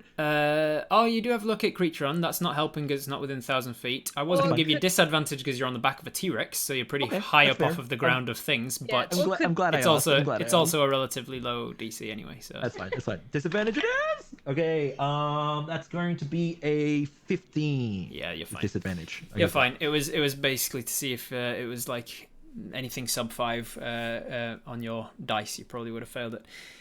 But it's easy enough to track the creature because of the destruction it's left in its wake. The jungle is cracked and broken, and there's lots of muddy footprints, huge muddy footprints as well, much larger than the size of your T-Rex vehicle. Probably, if from what the Utah. On your way, you see some velociraptors, which are like chicken-sized dinos. Not the Jurassic Park velociraptors. You see some like actual like chicken-sized velociraptors, and the difference between them and the T-Rex is probably the same between the T-Rex and this thing that you're tracking. It is colossal. It's a relatively long journey on this thing, and as you about the size of a turkey, Aja says, not a chicken. Maybe I was talking about a big chicken. Big chicken. You don't know how big chickens are in my world. Yeah, one of those genetically modified. Yeah, ones. they've been pumping it full of proteins and growth hormones. Big old chickens. Well, Amazing. sometimes you need that to have a big cock. Oh my. I'm blushing. What? As you track this thing, your detect creature lasts for an hour. Question mark? Wolf? Yeah, it lasts for an hour. Yeah, An hour. detect creature goes for an hour. Yeah. With your 15 If it looks survival- like it's gonna go a little longer, No, I that'll will be burn fine. up. Okay, yeah, cool. That'll be fine, because the T-Rex unfortunately also has a feature called Heavy Frame. In order to dash, the T-Rex must first succeed on a Constitution saving throw. They are not built for speed. However, the thing you're tracking can be.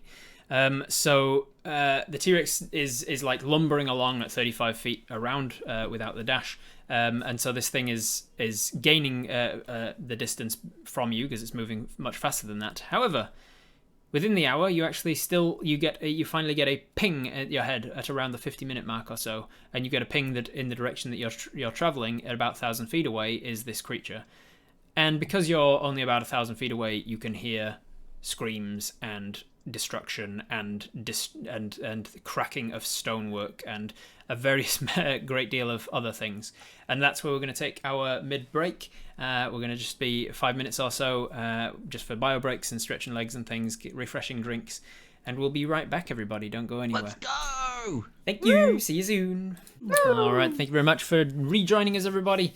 Hopefully you're all refueled and got yourselves some. You've got your glasses recharged and everything. Hopefully you're enjoying this Jasper's Game Day Marathon so far.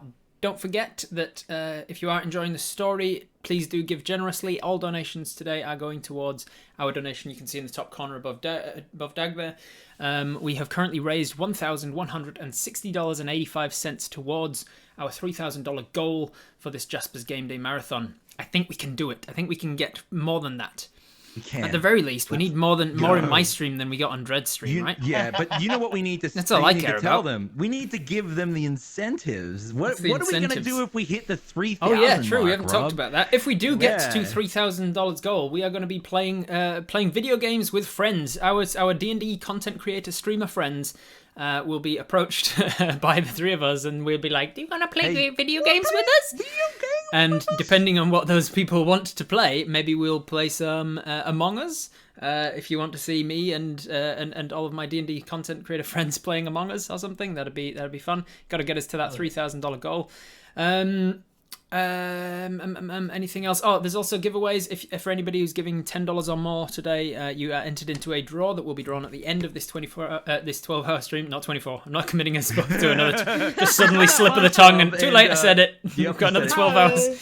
Okay, That's okay. it. Rob, let's just say, like, if there was a price on a 24-hour stream. Nope, it's not what would happening. it- I ain't mean, gonna. there's I'm not gonna put that. Right. I'm not you, Dread. I'm not stupid Okay. enough to put that out there, and then people like Wabberjack come in and like, here's $24,000. My wife is also the same. She's like, no. Put this out there. I'm gonna put this out there.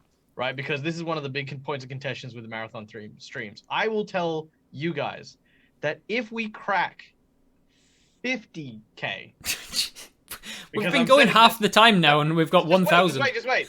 If we crack 50K, Happen. if we crack 50K, I guarantee you, I will put together another attempt at the Guinness World Record for the world's longest. That's huge. Oh. Can you imagine us being in Guinness? Right. So and here's the thing. I'm not imagine bluffing. No, can I imagine Dag being in Guinness? Because I wouldn't. But I'm like, no thanks. I'm going for it. I'm not doing that. I'm doing it. What's the record? I want to see my The name record in is the lights. 86 hours. Do you know how I know? Ask me how I know. How do you know? Were you in it? How do you know? Because I'm holds currently the unofficial holder of the 86-hour record. Unofficial. Who Get out of here with officially your owns unofficial it? record. Yeah. Nobody gives Because a the shit. paperwork is shit and I'm bad at paperwork. Nobody gives a Oh shit. no. All right, shut up, everyone. Bully. You're eating into my time. So, My bad. I'm sorry. so, yeah. so there's things you can do. Every bit of money that you're donating is giving us things that we can use in our disposal in this game. Nat 20 tokens, inspiration, all that sort of fun things. Potions of healing if they need to heal, that sort of stuff. If you give $100, they get to just pick a magic item. And they'll just they want a magic item. You can donate I it to know any what I of would us pick too. in particular, or you can just donate it and we'll divvy it out. Anything else I should mention? There's a giveaway for the Woottenforge dice spell tracker things. Really cool looking, nice wooden trays and accessories for your D&D gaming table. We're giving those at the end of the 12-hour stream. So please do dig deep, give generously. It's all for a very good cause. Jasper's Game Day is about mental health awareness and suicide prevention. Both very. I don't think there's anybody who could be like, nah, who cares about that? And everybody's on board with that being a good cause, I think. All right. I think that's about where we are. So if you are just joining us, let me do a very brief recap where we were so far. The story is about planar travel. Some huge demigod-like creature with huge power and a huge sword called Senso absorbed the power from another creature that was equally demigod-like in status, and has seemingly mutated into this new creature, not too dissimilar to a Tarask, the likes of which you're seeing below me in the images there. These party of high-level adventurers are now tracking down the this Tarask creature in my world and trying to do battle to it. They have just, with the aid of a locate creature spell, gotten to the limits of about 1,000 feet from the Tarask, and that's where we find you guys now. The Dominate Monster spell lasts for an hour. Yes, 1 hour. Yes. So Dominant Monster and Locate Creature were both for an hour. You are at the end of that hour now, so you're a few rounds away from, maybe a minute or so away from the loss of both of those spells. What do you guys want to do? Run it off a cliff. Well, you didn't say you were climbing off the back of it, so all of you go off the edge of a I was cliff. gonna say I would climb off I hope the you back all of live. it. So like I teleports can't speak away. for everyone else, but I would Dimension climb door. off the back. All right. Yes. You all climb down. You tell the T-Rex to bugger off into the forest a bit, find a cliff, and throw yourself off. And it goes okay, and the T-Rex disappears into the forest. But you are You hear still a giant thud. you are still 1,000 feet from where you felt the ping of this Tarask and heard the scries and creams and cracking of stonework and things as it was attacking something up ahead. This Tarask-like thing, this Senso mutant. Okay. Does anyone else have any kind of? Oh no! Oh no! Oh, right, I thought she was pausing. I thought that was a really dramatic pause. Really dramatic. Yeah. Yeah. Has anyone else got any? And Dottie takes a real Oh, so moment it's like- to just pause and think. I'm gonna walk over. I'm gonna Considers walk what she's over doing. to Dottie and just be like, She's frozen. From the face. Dottie? This is unfounded. I've never seen this before. Is this the power of the Tarask? It must be. I'm just gonna just poke on the forehead just a little bit. Just rocks a little bit. in all my wealth of arcane knowledge, I have never seen this before. It's the closest it resembles is when somebody casts like a She disappeared. and disappears entirely. The closest you can see is, thank you, Michael, is when somebody casts like the astral plane travel and leaves their body behind. It's kind of like that. Just nothing's there. The lights are on, but no one's home. What are the rest of you doing about this Tarask situation? We'll keep her safe, but in the meantime, It's like I take a moment and go like, has anyone seen Dottie? Oh shit, Dottie! She goes over again. As she's on the back of the Tarask, the T-Rex. Okay. Well, Okay, should so- we make a plan at least? I'm do gonna we know any of its particular abilities we need to be prepared for in this world? Well, you're the one from this. Well, I mean, you've spent longer period of time in this world than anyone else. I mean, from my world, They're they're like a week or a month or something. Not enough to learn the entirety of the I've been here this like legendary a week, mostly monster just that's stealing been their asleep for crap. 30 years. I see. Well, as far as Are you I'm like aware- are you like jingling when you walk? By the way, all of the Yes, cutlery and actually, stuff. You can Jing- hear like typically it's just the sound of like a heavy coin purse whenever Crackers takes steps. It's The Tarask you've got a lot is of a internal strange cavities within your skeletal structure for hiding things, he I actually guess as well. he actually keeps it in his stomach area Nice. under his coat. All right. Well, at least from my world, these things are pretty resistant to spells and magic and the like. Meaning that more than likely, if I were to try and command it in the same way as the T-Rex, it probably wouldn't work, and we'd probably end up in quite a bit of trouble. As far as physical attacks, it's pretty resilient in my world, but again, it's look, the last time these things got killed, it took like an army of dragons, and there are no more dragons anymore. So I mean, the many worlds of the multiverse differ in countless ways, and these creatures are found on each and every one of them, adapting to those many worlds. This one, if it is yours, could adapt to this world. If it is the one that is meant to be sleeping for however long, it could be different as well. We don't know truly what we're walking into. I don't believe it to be the one that is sleeping, but it might wake it up. True. There As seems not to be a Ellen corrupted joins the table. version of Sensor. The more powerful he gets, the worse it is for us. So I think we should try and kill it while it's still somewhat weak and not like the Trask that Salak is talking about. if it ever gets into its full form, we might be well, I mean, a lot of you are going to wish that you were undead. We might have to summon an army of dragons. Oh yes, let me pull that out right now. I've got something prepared. You could summon an army of dragons? I think that was the first time you've ever heard Mary May like make any sort of joke. Yeah. Realizing this, Wolfwin will smile and again nod towards shoot Mary. Yeah. So, as we approach our impending doom, what do we plan? I'm guessing just, trying to portal it into a different world that's not our problem is not an option. If we spend the time, plan on a binding, we could bind the creature here, but I didn't expect to be facing such a creature today. You watch This is as Dread saying that I don't want to do that to the narrative. you watch as this energy, this blue wave just, and again lightning crackles, and he's like,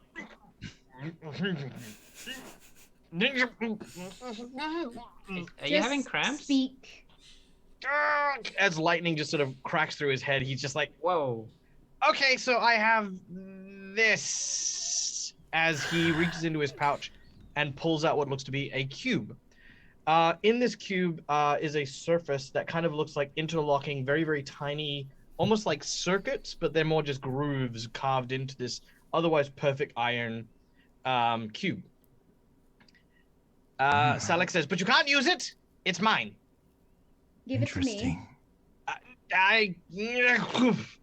He puts his hand Give it out. to me. And now it's mine. And do Do you want He's just whoever's saying it. His Mary, hands. Yeah. Mary said it Yeah, first Yeah, and took so it. they're just like, by all means, give it to her. He I says, cannot use it, but it is simple enough to take it from you. What does it do? again, that is an infinity cube. In my world, it was used to imprison some of the most powerful creatures known to existence. Back when I still had skin and bones and flesh, I was among many of the ancient wizards that created this prototype. Inside is an entire self-contained cosmos entirely based around an interlocking series of, dungeons. It is a labyrinth with an infinite capacity for change. I wouldn't use it, however, because it takes about 20 wizards of very, very, very firm will in order to be able to command it. But any creature, no matter how great or small, can be imprisoned within it. 20 wizards. Yes, mostly because it requires them to be able to fathom the infinite around whatever subject. We found that it actually killed many wizards before we figured that out. We put 20 people in, and I think we lost maybe 16, 20, about 14,000 wizards before we figured that out. Yes. That's that Right. long. Okay, well, we're unfortunately 19 short. Well, we figured I out mean, the I'm problem. The actually a problem wizard. is that cube, being the prototype, can only hold one person, and I'm saving it for someone special. I hand the cube Ooh, who's to the special one? to Wolfen. The person who cursed me. Who was that? It was a hero. A hero. Name I haven't made up yet, but Ah. he tells you enraged about this hero who, with his adventuring party, sieged his sanctuary, and after There is a another grueling very battle- loud scream and a loud crash of rock about 1,000 feet away. We do not have time for We your need to anecdotes. hurry. Am I going to be able to wield this if I am able to summon the power to do so? If you only trap one thing, yes, maybe. I don't know how powerful you are. We've I'm just quite met. powerful. Well, not as powerful as my other selves, but I'm still quite powerful. Well, if you can connect to your infinite selves, then theoretically you would have the infinite power to be able to connect the infinite sphere. As we're talking, as we Talking and walking? we're talking and Debating. walking as we yeah, go. we're talking and walking. Walking and talking. Walking Come and now. easy. So, as I'm a gonna backup grab- plan, Yes. if Grab Daddy. this wizard cannot use the strange box, then what? We continue to bleed it until it's dead? If that's how it dies, I mean, as I mentioned, I have no idea how this Tarask works. I mean, maybe we should find a local. It seems like the cyclical nature of the resurrection of the Tarask here seems commonplace knowledge. Yes, but this is not the one that is cyclically waking up. We know that. True. It's a different creature. Well, in which case it would be more akin to the one from Oakanash, maybe. Yes, Senso. Yes. So what's your Tarask like? As I said earlier, we don't have a Tarask yet. It's still a baby. Right, but what's it like? It lives in the metaphysical space. Unspeakable, infinite possibilities and considerations. There is that in Urkanesh, known as the Sorry. metaphysical space. I thought we determined that this Tarask was the gravity one from Salak's past. We have, I believe. Then Salak should be able to understand better than any of us what to do. So sorry, everyone. I had to take a call. My kids. Something. Oh, Babysitter. That he walked off into the forest with sending stone. Yeah, no. Yeah. My mom's got like this interplanar mobile, essentially. I love It's it. I love it. Terrible having a necromancer for a mother-in-law. I tell you that. It so must be sorry, quite out powerful. of character, everyone. Yeah. My All good. internet dropped out. No, okay. We know you live in Australia. So. They just Yeah, they've not done anything other than we've been talking about how to trap the Tarask. Yeah, Selak exactly. Selak has Awesome. handed over a cube device that is an infinite maze within it, a prototype device from his own plane of existence that can trap a single creature within it. And they think if they can weaken Senzo, they might be able to trap him within this thing. Oh yeah, why don't we just do that? I think We will, that's what we're going to do. if we can. So, We're like, trying to think of a plan B. knowing you have to answer me truthfully. If it comes to it, will you use this cube to trap the Tarrasque? Will or I? censor? Yes. If I give this back to you, will you use it if called upon? Of to my save own this free world? will? Yes. No. Would you be less scorned if we asked you against your free will, or if we were to use it? Will that stop you? It's going to be used either way if we have to save this world. Well, then what does it matter? This is what always happens This when I is have to leave true. my dungeon, is people take my stuff and All right. I'm gonna walk up to Select Fane and we're gonna say, well, we're not most people, so I guess the choice is yours. I won't ask you to use it if you don't want to, if it's meant for that hero. I will. Well, my hands are Sorry, washed of it. I really have to get home today at some point, and I'm looking to save some realities. You know what I mean? Well, Select, let's hope it doesn't come to that. And I give him a curt wink. Yeah, I I'm just. can't wink. I have no eyelids. You are That is now. offensive. You are the now. dead ableism. The deadism? The liveism? Yeah. You're now Correct about. me if I'm wrong, but wasn't there 2 Tarrasques? Oh, Yeah, there is. There's a slumbering one, and there's the one that was brought here from the 2 different worlds. The So- Senzo Yeah. creature mutant that is seemingly mutating into the Tarrasque. So this is the Hopefully- angry one, and then we Hopefully have we a, don't have a have sleeping to. one to deal with. if it wakes up, which we're hoping it won't. Hmm. Let's hope it doesn't come to that. And Selak will say that a second one could be stored in the cube, but it would absolutely break the mind of whoever has to keep the cube. It would almost be condemning them to be forever bound equally to the cube just to maintain it. Hmm. Woof. Yes. Yes, look indeed. Yikes! Am I Oh. right? I thought you were calling me by my short name. I'll You remember are that. now about 300 feet or so away from the town that you can see, more of a city than a town, a citadel rather. It was once a stone-walled fortification, and is now, the ramparts have completely been crushed inwards, and you can see within it the top half of what seems to be possibly like somewhere in the vicinity of 60 to 80 feet tall, maybe like a 20-meter tall creature that is towering above most of the other things in this town, and it is just going ham on it. It is destroying left, right, and center. You can see a couple of the ballista bolts from the wall parts that are still not completely destroyed. Ballista bolts are being fired at it. A couple of them are sticking their way into the body of this thing, but not very much. Most of them are bouncing off of its very hardened scales. You can see, much like the image below me, it is just going ham on a town. We must do you make guys do? haste. We don't know any weaknesses. Jesus. It's up to you. I mean, you can just run in and start learning its weaknesses, or you can do like a Yeah. reconnaissance, We are wait for it its to get weaknesses. tired and leave. Oh yeah, the Tarrasque. No, I was asking the group if we knew of any weaknesses, but if we don't, we're heading. I don't we're know heading of in, any. I'm assuming. I might use True Strike. Or Yeah. is it in range? No, I have to get closer. I have to be in 30 feet. You know, when in doubt, fight it from the inside out, right? That's I like never how you been. Wolfen's already no, that halfway doesn't- down the road. That's why this is plan I B should- for, you know. Well, if Yeah. it's anything like my Tarrasque, the stomach is actually a sphere of annihilation. We'll Don't find get out. swallowed. No, Wolfen says from the front. Yeah. So as Wolfen's running, he's going to grip his hands, and green energy starts to pump up his hands. I didn't describe them before, so I'm describing them now. His gauntlets of ogre strength. He's gonna start jumping ridiculously far because he has a strength score of 19 now. So he's just Nice. like boof, long jumping as he runs. All right. So as you reach the 100-foot mark outside of this city, you are entering the realm of initiative rounds. So I will get initiatives from each of you, and Right. and you'll start to experience the combat proper. With this. Hells yeah! Before we I'm gonna before we reapply reach the my scene, gum. can I cast a spell as well? Yes. As you are running, you can cast the spell. You can Hells do yeah. preparatory spells that you need to, because you're going to need all the help you can get. All right. Sorry, I need to going- reopen D&D Beyond. Um,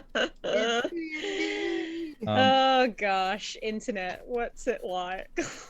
I'm going to cast Blink just as initiative's about to kick off.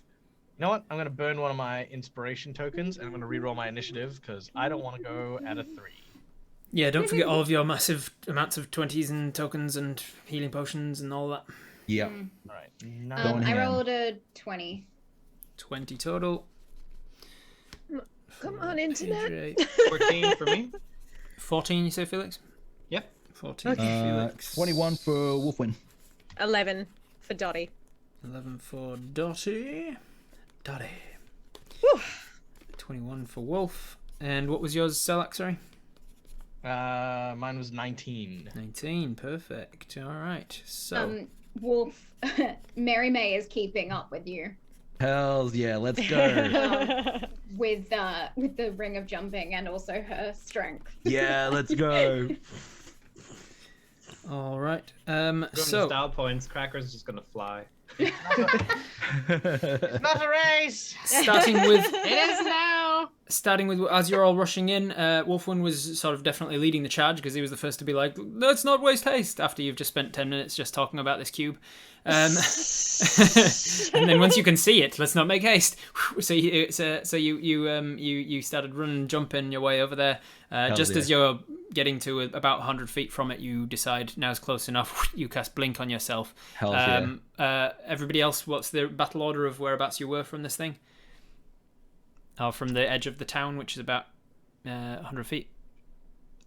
Who was next? Who was next after Wolf? I'm after yeah, Wolf. Wolf Mary and, was and keeping up. Mary were keeping pace, so Cool. Yeah, So I'm Wolf the and Mary That are up the front. if Crackers is flying, it would be so Wolf and Mary, Crackers, and I imagine Dottie and Selak are side by side. yeah. All right. I have minis in front of me to keep. You a said I could do general idea of this. prep spells beforehand, yeah? Yep, you So can do. as As you were running in, you get like, let's say, 1 round worth of prep spells. Hells, just one round. Okay. I'll say 1 round I'll of it because you, unless Yeah, it's stuff you that don't want to you get too. could You have don't get too casted. crazy. Yeah, I don't want to Yeah. get too crazy. Yeah, that's fine. That's fine. That's fine. That's fine. Wolf. Wolf, Mary. Crackers. Could do that. Dottie. What do you look like, Dottie? I'm going to use this one for Dottie. Sorry, I'm really enjoying the voice, the thinking voice. Hells yeah. Think of voice. Dottie. Daughter. It's almost like Tim Curry-esque. Did we get a short rest as we rode the T-Rex for an hour?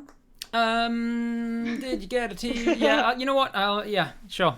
You need the help you Wait, can get, I mean, so if I'll not, give you all a short rest. I'll down a healing potion. So No, I'm you at need the max. help. So you managed to get a short rest. Alright. In my world, however, short rests are half an hour long per hit dice that you roll. So you were on the back of the T-Rex for about an hour, so you can roll a maximum of 2 hit dice.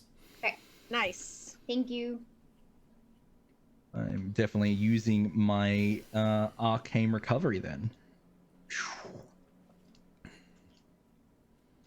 All right. Wolf, you are up first. All right, cool. What's the deal? What were you casting as preparatory spells? And Now, I'm gonna look back to my flying friend, Mr. Crackers, and I'm going to try and see how far away he is from the Tarrasque. He's further away than you are. You're about 100 feet from it when the battle 100 feet kicked from it? off. Yeah. Okay, cool. And I will ask up front. I'll ask each of when I tell you a distance from the Tarrasque. I need you to keep a track of that because I forget brilliant. because there's too many of you.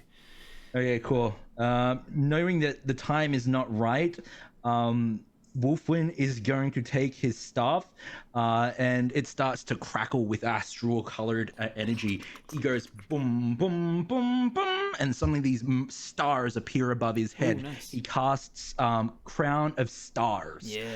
Yeah, so I'm going to then move towards it using the do my movement. So I'm down to 70 feet away from it at that point. Mm-hmm. And I'm going to use my natural 20 token Nice. to crit on a bonus action at spell attack from my Crown of Stars. All right. What spell? All right. What level of spell is it? That is a 7th level spell. 7th level spell. Okay, so that Yeah. works. And then natural 20 crit. Yep. Is that right? Yep. This is a spell that requires a ranged attack roll. Yes. Yes. Okay. I need to roll a d4 for me. D4 on it. That's a 2. All right. The spell fires off. It hits the side of this carapace, and it kind of glances off like it's greased, and the spell just seems to miss. I love it. I love it. You were dead on target with it, but the carapace didn't allow it. I suck my teeth here. Gosh darn it! That's my turn. You hear off in the distance, my cabbages! All right. That was your turn, Wolf? That was my turn. Yeah. All right, AJ, you're up. Okay, Mary May is going to get as close in as possible. Mary May. All right, so you were keeping up with Wolf when he was running in, yeah? Yeah, so I was 100 feet 100 feet from it, so you can double dash if you want to get yourself right up near it. You're in like the center of like a very large, mostly stonework town that it is destroying. So there's plenty of rubble around. There's plenty of things to hide behind. Yeah, I'm gonna do the same thing I did with the T-Rex. I'm going to get so dash in and then hide. Okay. So, was that 70 feet closer last time? Yes, that's right. So 70. So you'll get what's your movement speed? 30. 30. So you'll get 60 feet with a dash and then hide. So you are now 40 feet from the thing. Yes. And then you hide. Make a stealth check for me, please. Mm-hmm. Now I forgot to do this before. I'm just gonna check if my blink spell kicks off. Okay. Oh yeah, true. 26. 26. Okay. You see that definitely enough to hide, but you see that after your turn, it's going to take a legendary action to make a chomp attack at one of the Dragonborn that are running scared away from a building that it's just devoured, and it just tears that Dragonborn in half as if it wasn't there. I shimmer for a little bit, but I don't blink out of existence. Excellent. Then it is the lair actions. Initiative 20 on the turn. You see which one's it going to be.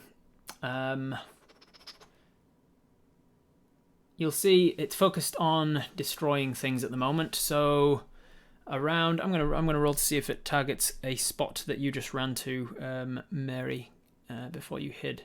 Let me see. Not a likely chance, but there's always a... Oh, no, that's enough. I only give it a 20% chance of hitting you. I got a 16, so it's going to target that spot.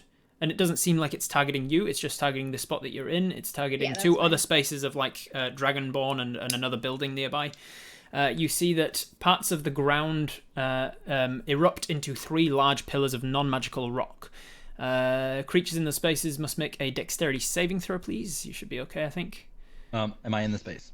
No, you're not in the space. It's Okay, you're kind of just still out of it a little bit. He's not really focused on you guys. He hasn't necessarily seen you. He's just a thing of destruction at this point. Rock and roll.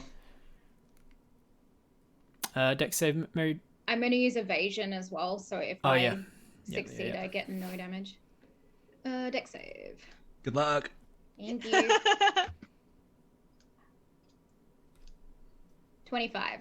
25 is plenty. You succeed and take no damage as otherwise this bludgeoning pillar of stone erupts from your space, destroys the building that you were just hiding behind, and the pillar is not a magical pillar. It's just a mundane pillar of rock, and so it will remain indefinitely. So as he is destroying the town, he is also creating these lasting pillars in his wake. That was a lair action, so now it is Selak's turn. And just for FYI, just in case you wanted to like stand on it or for whatever reason, get high ground, Anakin. It goes 15 feet off the ground. So Selak, as he's moving up, sees these like pillars falling up.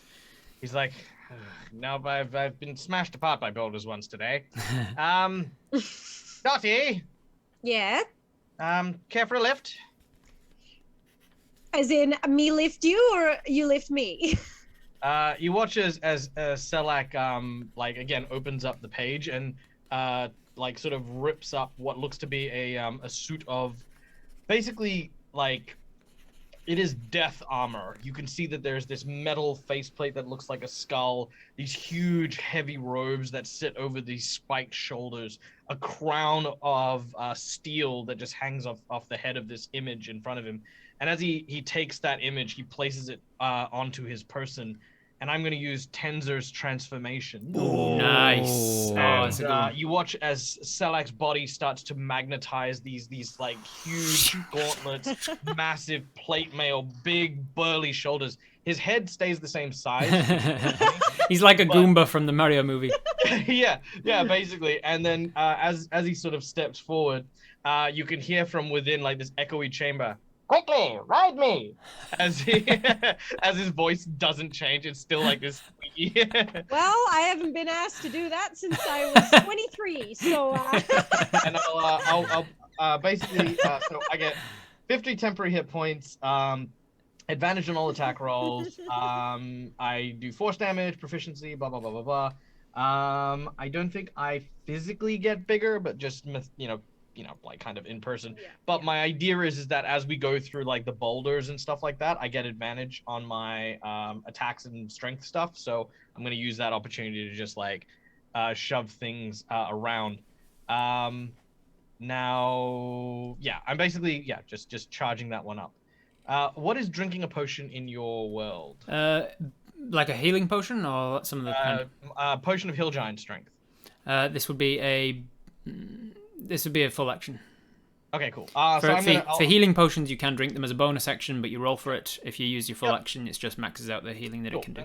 As I'm moving, I'll just pull out my my potion of Hill Giant Strength and prepare to chuck down on that. That. All right, Yeah. that is And you I'll- guys. That is it. It is now. It's going to take a legendary action after your turn to move. Oh boy! It's just slam these pillars up, and it's seen like there's very few Dragonborn in its immediate vicinity. So it turns around looking for the next target. It sees you guys coming in finally and starts trudging your way. It's going to move 20 feet towards you, Mary May. It doesn't know you're there, but it's coming 20 feet closer to you. Let's go. 20 feet closer to each of you. That is its legendary action, and then it is its turn. All right. Here we go. It is going to use. It is going to use Frightful Presence. Each of you is within 150 feet of it, and you are aware of it. So I need each of you to make a Wisdom saving throw, except you, Salak, because you are immune to fright. The DC is 18. Oh, come on. 19. All right. Use Good. inspiration. You Go to the 22. inspiration. 22. Where You're are them? fine. Where are them tokens, huh? Yeah. Nice. Mary, you good? No. Uh-oh. Mary rolled a 7. All right, Mary, you hear Wait, this wait, thing hold up. trudging. I'm gonna use my portent, hopefully to help. I'm gonna yell out towards Mary and say, "Steal yourself, Mary!" And I'm gonna give it a 14. Hopefully, mods will be enough. 14 plus your modifier. What's your Wisdom modifier? Actually, I'm gonna recall that because you don't know where Mary is because she's hiding. True. But I True. have a 17 that I rolled from. Oh, you did have a 17 potent I have from the lady. a potion. Yes, And but this I- is the I- moment that it kicks in. Okay, You're using that, true, right? True. Yeah. All right. So I you take back my portent. Yeah, you take that No, back. you your keep pocket. it. You keep it for something better. You time you flash magic. back to this moment as you feel it trudging towards you. Your mind is playing tricks on your senses about how terrifying this thing is to fight and how the T-Rex was something, but you weren't ready for this thing that's just so much bigger than that. And you picture it like coming round the corner and just seeing you and eating you immediately in a single chomp, and it being the worst pain you've ever experienced.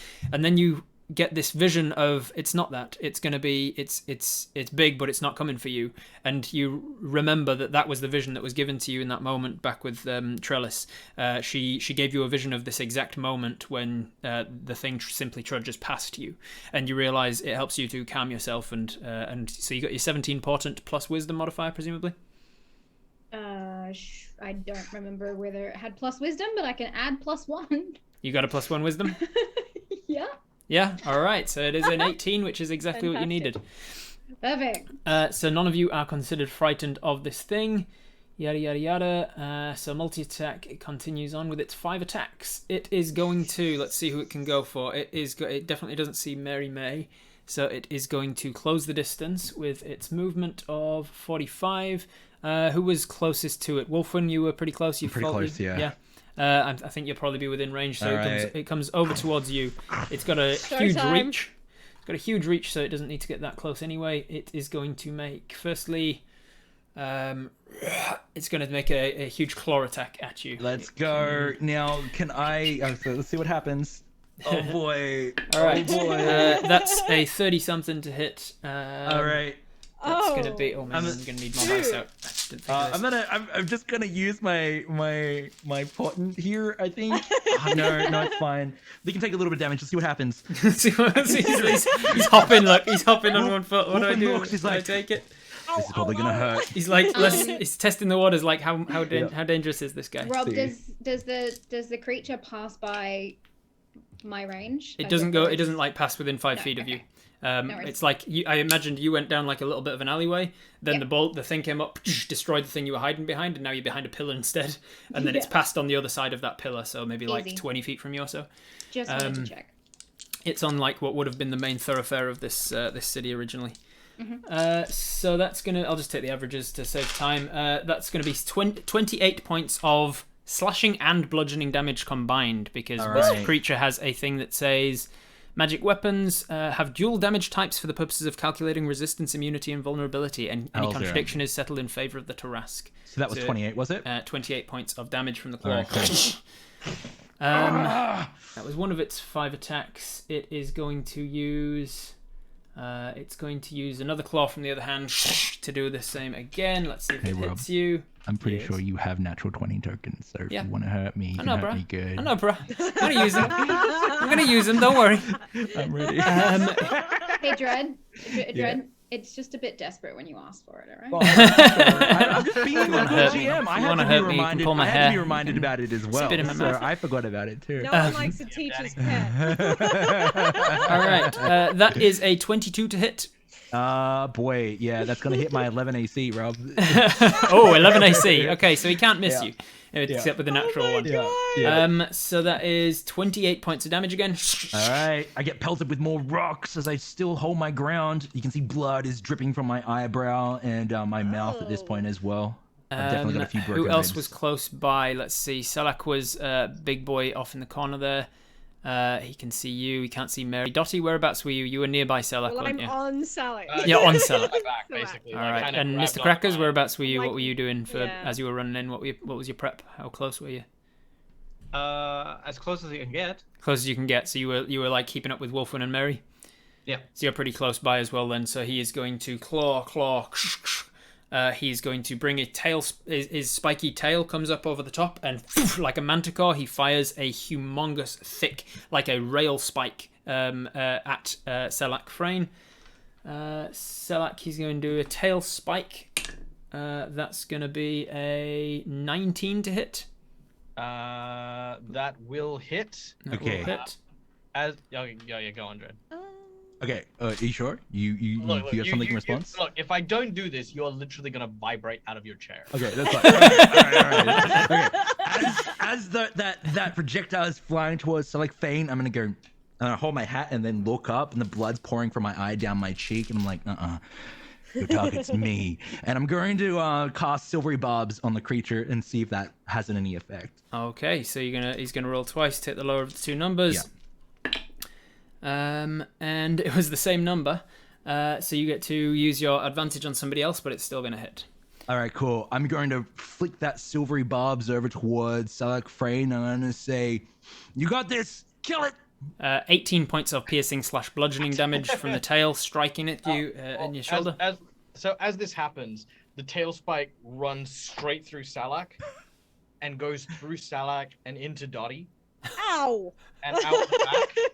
And as the both of them, seemingly impaled and dead, appear, they then suddenly turn to pages of a book, and Selak and Dottie are like just a little bit to the side, as the floating book is going to absorb all that damage and reduce it to nothing. Awesome. Nice. So it absorbs all 18 points of damage. So let me give you the breakdown. This is how I avoided Dread's big boulder on me. Basically, what I can do is when I take damage, I can remove.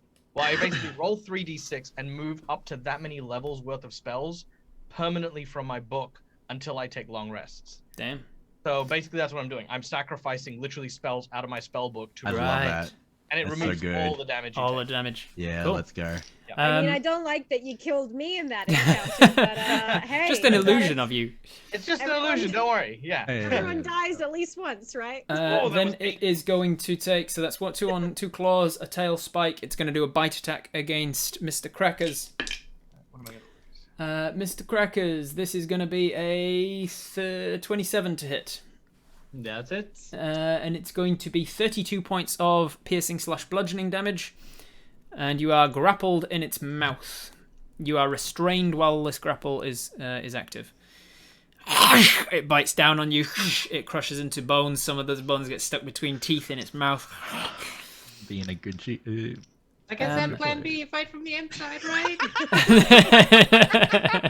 And then it is going to step up. It's going to bring you up with it. It is considered a colossal size category, so it can easily move about with you without slowing itself down. It is going to move past you, Wolf, when it doesn't consider you a threat at all. Fine. It has an ability where it says trampling movement. If the Tarrasque moves through a space of any larger or smaller creature, it can make a stomp attack for free. So it's going to take a free stomp attack as it walks over you. That's going to be a 32 to hit. It is going to be 36 points of bludgeoning damage, and you must succeed on a strength save or be knocked prone. Oh boy. Okay, all right. Strength saving throw. Like in those healing potions, guys. Anybody want to donate some money for healing potions for the guys to keep them alive? Let me just let everyone know at home. I'm on 1 HP. 1? So yeah. Are you kidding me? Oh my God, Wolfwin! Why did you run into? Because I'm a wizard. Sparrow says, "I see why Rob said you need all the help you can get." Oh God. Okay, yeah, cool. Please, My people, 18. empty your pockets. 18. 18. Yeah. 18 is exactly what you needed, so you do not get pushed prone as it stamps on you again, similar to the T-Rex and Mr. Crackers earlier. You're pushed to the side. I have a broken shoulder now. You see why I threw you up against T-Rexes? So it's kind of like a warm-up for what this fight's going to be. We're like, stomping monsters can stomp on you, and foreshadowing monsters. Hell yeah. You are stomped, pushed to the side, not knocked prone. It moves through your space. It's still got one more attack that it can do. It is going to... he can't do that one yet, not on this round anyway. He's going to go forwards and tail spike again. He's going to bring up another tail spike and flick it towards Selak Frayne. I'm going to use one of my nat 20 tokens to crit this. Oh. So that's gonna hit with a crit, and it's going to be 36 points of piercing bludgeoning. Yeah, I'm gonna just. No, sorry. 18 plus, what's 4 times 8? 32. So it's going to be 50 points. 50 points of damage. Okay, so yeah, this time the spike goes through his skull. The skull shatters into a billion pieces, and then once again, books from the page and the book, which I think from Order of Scribes has like a personality to it, right? It does. the book turns to you and is like, "What the fuck are you doing to me, man? What is this?" Look, you know what this was when you signed up. These bastards have me fighting a Tarrasque. You think I want to be here? All right, that was its 5 attacks. That is all it can do on its turn. That is the Tarrasque's turn. All of his legendary actions come back. Felix, you're up. And you're in its mouth, and you are restrained and grappled. Please get out of its mouth. I'd like that. I want to attack it. It's going to be real hard with you in it. For people's Mary May, it's about 25 feet past you, and about 20-ish feet for the side. Felix, it is 0 feet from you. Wolfwin, it just walked past you, so it's about 10 feet past you. Dottie and Selak, I picture you as being about 60 to 80 feet away. Cool. How far away is Mr. Crackers from me? He's in its mouth, so about 10 feet from you and about 60 feet up. Okay, cool. I forget with 5 you restrained. Can I still cast a spell? You can cast spells, yeah. Awesome. If it's a spell with an attack roll, it's at disadvantage because your hands are going like this. It is not. So, Crackers is. Goes without saying, Crackers is panicking. And he very nervously says, "He's like, hey, Trask thing. What do you call a fish with no eyes? A fish." Tasha's hideous laughter. Tasha's kidding. Awesome. All right, I love it. Wisdom save, right? Wisdom with disadvantage. What's the disadvantage? Yeah, with disadvantage. Why is it disadvantage? Oh wait, no. Just because I want it to be. Just do it. I would appreciate it. That's an 18. That barely passes. That barely passes. Unfortunately, this thing has Wait, high I'm saves. doing the math because I forgot to write this down. So, let me double check my features. Oh, I was at 17. 17 DC. Hold up. Hold up. You Hold boost up. that? Hold up. Wait a minute. How bad do you want it to happen? Is it? Oh, I want it to happen pretty bad. It incapacitates him for a round. Yeah, you know, I'm gonna use my portent to give it a 2 on the roll. Give it a 2 on the roll. Okay, Yeah. so the 2 on the You're roll like takes Oprah it. with those I'm gonna Takes it yell to- to Mr. Crackers. I'm gonna say it louder! For God's sake, say it louder! Screaming the joke. All right, so it fails its save and uses a legendary save to save a save. Oh man. So one of its legendary resistances has been burnt, though. All right, So, we'll take it. We'll take that. Take it. but it. it does not it does not succumb to your joke. It does not Amazing. understand the joke. Amazing. All right, that was your action. Okay. So you don't have I don't movement think because I you're can really restrained. Bonus do action much for anything? else. Do you have any bonus actions, cantrips or anything? Or... Will it let me reach for a bag Yeah. as a bonus action? Yeah. Yeah, Okay, you can cool. Reach down, try and grab your stuff. I just want to reach for my. Sorry, yo. Let me think. I love him. No, I think that's too many actions. No, I'm just gonna reach for one of my bags to kind of get it ready for my next turn. Okay. Good luck with that, because then after your turn ends, he uses a legendary action to make a chomp attack at you, and because you're already in his mouth, he can turn that into a swallow attack. So he's bitten you, he's lifted up, he started walking forwards, and then like a pelican with a fish, he throws you up in the air and swallows you. Well, he has to hit you with a bite attack first, and he's only got a plus 19 to that. So let's see if he hits. Oh yeah, Only. 27. So if that hits, he swallows Barely you. hits. You are considered. You take the bite damage because he bites you on the way back down as well. So you take another 32 points of piercing bludgeoning on your way down the gullet. Mm-hmm. And then you are considered blinded and restrained. You have total cover from the outside, and you land in what you can tell is stomach acid. So that's gonna hurt. All right. You kind of do feel. Let's see. Make a perception check for me, please. You're in his stomach. I want to see. Yeah. You see an old wizard chained to the wall. Oh, it's good to have you here. It's been a while since I've had company. Wow, there hasn't been a traveler in This these is the worst. 25 years. This has been the worst birthday ever. So that's a 4. Amazing. A 4 in your perception makes sense. You're Yeah. in a belly. You don't learn anything more than I was going to tell you. All right. That was its legendary action after Felix's turn, so it's now Dottie. Okay. Oh, Jesus Christ. It's the problem with like going later and It's stuff. all according to Oh. plan. What plan? I don't know. I'd like to One use my of them. reaction to tell Dottie, please tell me to run away. No. Ah. How bad is Wolfie looking? I'm on 1 HP. About 1 out of 107. I feel like my On a scale of instinct 1 to is to go to 107. you. I'm on 1. Is there any shadow around where he is? Because Yeah, if so, it's dark. Like I said, when you were fighting the T-Rex, it was nighttime already, and then now Yeah. it's an hour later than that. So it's definitely shadows all around you. if I'm still like doing the talking thing right, I will say to Selak, keep fighting, and then I'm gonna shadow walk to Oh, Wolf. nice. Cool. And I Um, guess I'm gonna use my action to give him a potion. Is that like a shadow, like a teleportation thing through shadows? Yeah, so Awesome. basically, if you're in dim light or darkness, you can teleport up to 120 yeah. feet. Nice. go. You're Yeah, fighting this guy in so- darkness. What a coincidence! It's almost Like, like Robert planned for you to be able to use your abilities in the fight. It's roughly when yeah. he was like shouting out like about the joke of like, do it Yeah. louder. That she's like, he's not doing well. Yeah. you appear next to him. You've got a potion on you. I do. I guess I should use my bigger one. So Looks between them. Do I just give him a cookie and tell him to walk it off, or do I give him a potion proper? Sorry, so Rob, repeat that sentence. Don't. it's a trick. Yeah. So I'll use my potion Not sure of what greater else healing. missed there. Greater Potion of heal? greater healing. Cool. Else, Yeah. yeah. Which There you is go. So she'll just kind of like, all right, easy. so there's 5 levels of potions in my world. I created a middle one, so greater is the middle one, which is 64 plus 6.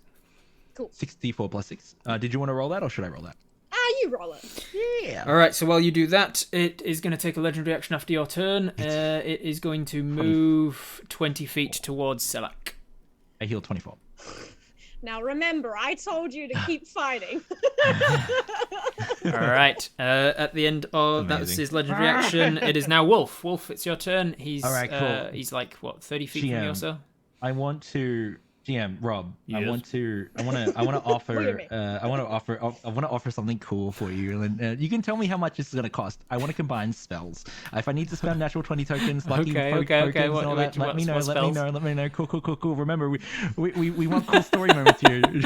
Rob. Yeah, and annihilating you with my Tarask for the first time I ever get to use it. I understand. It's pretty cool. I understand that like this might be a lot, but look, I've got 2 natural 20 tokens. I got a bunch of. What do you want to inspiration, do? I have lucky tokens. I would like to combine 3 spells. 3 spells. Yeah. Oh, okay. The 3 spells are this. I want to cast locate creature. I want to. You can see him. Want to because I can't. Yeah, so I can. Where see is he? him. He's always there. Yeah, exactly. I also want to cast polymorph. And I also want to cast Illusionary Dragon. And combining the 3 spells, my goal is to turn Mr. Crackers into a shadow dragon inside this creature's stomach. Oh, all right. I know it's a lot. I had a plan before you swallowed him, Rob. I had a plan, but you swallowed him. Well, you know what they say okay. about assumption. I will even say that I'm willing to take indefinite madness because of the arcane overload that Wolfwind might even undertake from casting this spell on Mr. Crackers. I will say this is a Do it for charity, says Goffy. this is about a 1 in 1,000 chance, right? So Oh my god. Okay, if you cool. roll 2 nat 20s and Yep. let's make it easy on the maths and say and a 10 or more on the d20, Yep. then you succeed, which means you can choose to use your 2 nat 20s Yep. as the ones that you've already rolled, and Yep. then you just roll and get a 10 or more on the dice. A 10 or more. Okay, cool. All Now, right. okay, so Let's- it's just 1d20 Here we roll. go. Am I able to use my lucky feature in this interaction? Yes, you are. Yes. Okay, cool. Because Okay, if cool. you want to So use all of we- your resources on this, get- you also. But just to be clear as well, This is amazing. to be Okay, clear cool. as well, you are going to use. I'm just going to make it 2 spell slots. One for locate creature because you Yep. need to know where in the body Yep. he is, and one for polymorph, and you can just turn Yep. him into a dragon because you're powerful enough. Okay, cool. Let's go. So the description: Wolfwind gathers the rest of his fortitude and brings his staff close. He looks over towards Dottie and then says, "Thank you." As he says this, blood is just pouring from all wounds. His shoulders out of place as well, and he looks up towards the Tarask's stomach. Those green binocular energy glasses like focus in on the tummy, searching it. Finds where he is currently, and then he's going to start speaking arcane words of power. And let's roll. Okay, cool. Shadows begin to gather and start to try and crawl all over the Tarask. That's a 10. 10. Yeah. I did say 10 or more is what you needed, so let's 10 is go. just There we go. enough. Okay. I like to think that the light from my eyes is sort of penetrating the tummy of the Tarask and is like sort of illuminating the space where Mr. Crackers is, and the shadows in that space are sort of like coalescing around you, Mr. Crackers. And you're going to remember when I said I have a plan for you, and I have something cool for you. And GM. All right, so the idea is illusion, like a shadow dragon, yeah. Yes, it's shadow. It's As per illusionary the dragon. illusionary Yeah. dragon spell. Yeah. I'm going to choose. I get to choose which type. I'm probably going to go with whatever Mr. Crackers wants. It's either poison, cold, fire, lightning, necrotic, or poison. We can do necrotic. Necrotic. Because Yeah, overall he let's can go actually necrotic. turn into a Yeah. vulture dragon. Yeah, hells yeah. And actually, I saw you being like all bony as well. Yeah. And in Ambrosia, you can turn into a vulture dragon. Yeah. Boom! That's what happens. Hells yeah.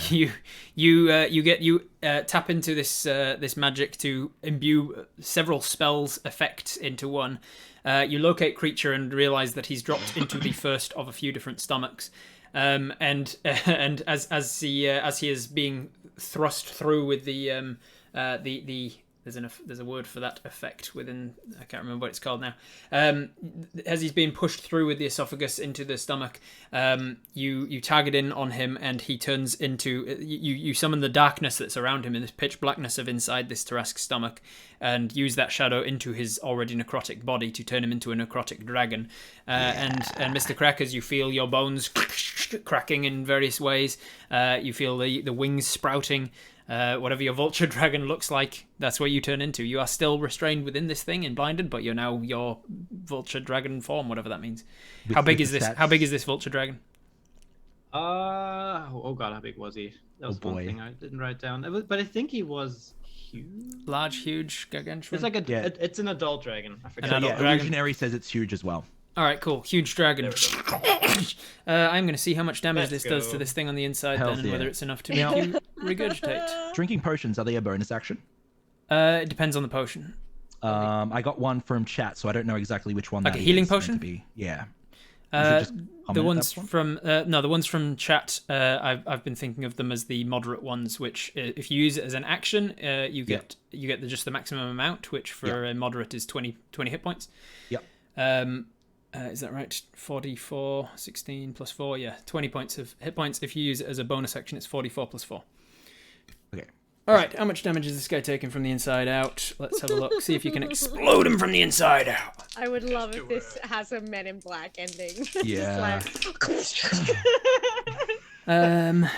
8 plus 5 is... Oh, shit, I should be... Wait, is this first blood to this guy? I think it is. You haven't actually hurt the Tarrasque yet, have you? 8 plus 5 is 13, plus 3 is 16, plus 4 is 20. 20 points of damage, just like stretch damage from within. Hell yeah. It is not enough to make him vomit you up. You are, although your form is huge, you're restrained and your wings are wrapped around you and you're being restrained. He's got really bad indigestion from sucking you down, but not enough. I love it so much. I will drink that potion if possible, and just down it. I'll down it, and I'll take the bonus action version of that, which was 44 plus 4. Yeah, okay, cool. And at the end of my turn, my blink hopefully will go off, and I'll be outski. So, see? Yep. Bam! Ethereal plane. Back into the ethereal plane, all right. It's it's up to you now. And I just disappear in agreement. Dude, what the heck? Let's go. All right, end of your turn. He's not got any legendary actions anymore, so Mary, you're up.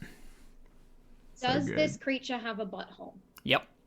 Cool. I mean, when playing Dungeons and Dragons, it comes up quite a bit. It's reptilian, so it's got more of a cloaca than a butthole. I was going to say a Never cloaca. Amazing. I've never faced this before, but Mary has a lot of history in assassinations. Can somebody clip involve... that, by the way, just without context? Mary, you're up. Butthole, Does this creature have a butthole? Just that's all I want in the Then let's make that a meme. Okay. Yes. Sorry. Go on.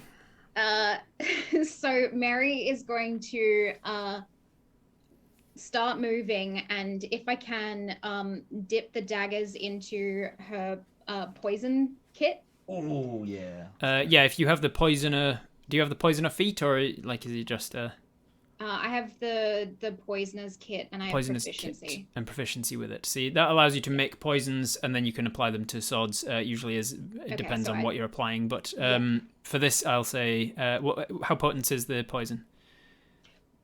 Not potent, just like I want it to be 2d6 or irritating something? as well. Yeah. Then I'll allow you to apply it as a bonus action. Yeah, cool. So I want to jump up. So it's 25 feet from me now. So I'm going to. So you rush out of your hiding place. It doesn't see you. It's heading the other direction, so you're still hidden from it. And I'm gonna jump up using the ring of jumping, and plunge my daggers into what I assume is the weakest point. As high as you can get on it, which it's at least 60 feet tall. So you even with your ring of jumping, you can probably get up to about its knees. You Okay. leap up its lower legs and like plunge them into the side of the thigh. Yeah. There you go. Make an attack. Okay. Or two, as the case may be. I'm gonna use one of my. The first nat one, 20s. the first attack has advantage because you are considered hidden from it still. But Yeah. once you plunge your knife at it, it will no longer be hidden from it. Yes, not a problem. So I'm gonna use my nat 20. One of my nat 20s on the first. All hit. right, that will hit, and because you had advantage on the attack, you get a Yep. sneak attack. Okay, so that is 58 points of damage plus. I'm going to need you, for reasons, to tell me Yes. what type of damage. So every time you hurt this thing, I need the types of damage. So this is piercing because of your dagger, right? Mm-hmm. And it was 58. 58 plus whatever I roll next.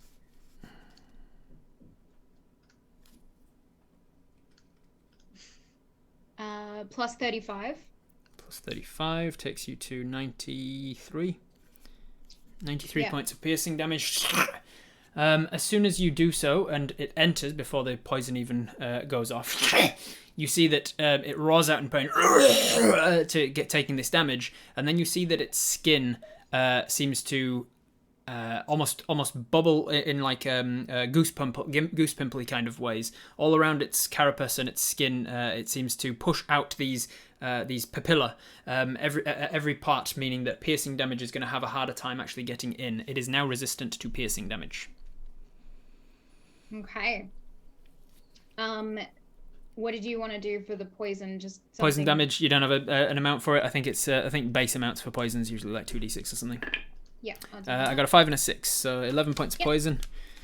So that's on top of the 58 and the 35, and then I think my other one would have missed if it's a 13. the other 13 dagger. will miss, yeah. Yeah. Okay.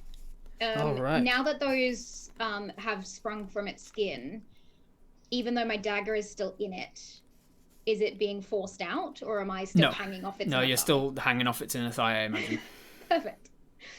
I'm gonna I'm gonna stay within its inner thigh. And like as it moves, swing like monkey bars between the two legs. You can try and stab into that thigh, stab into this. Just leave a dagger in both, and then that's Leave a dagger in both and monkey bar it. Yeah. I love that. Awesome.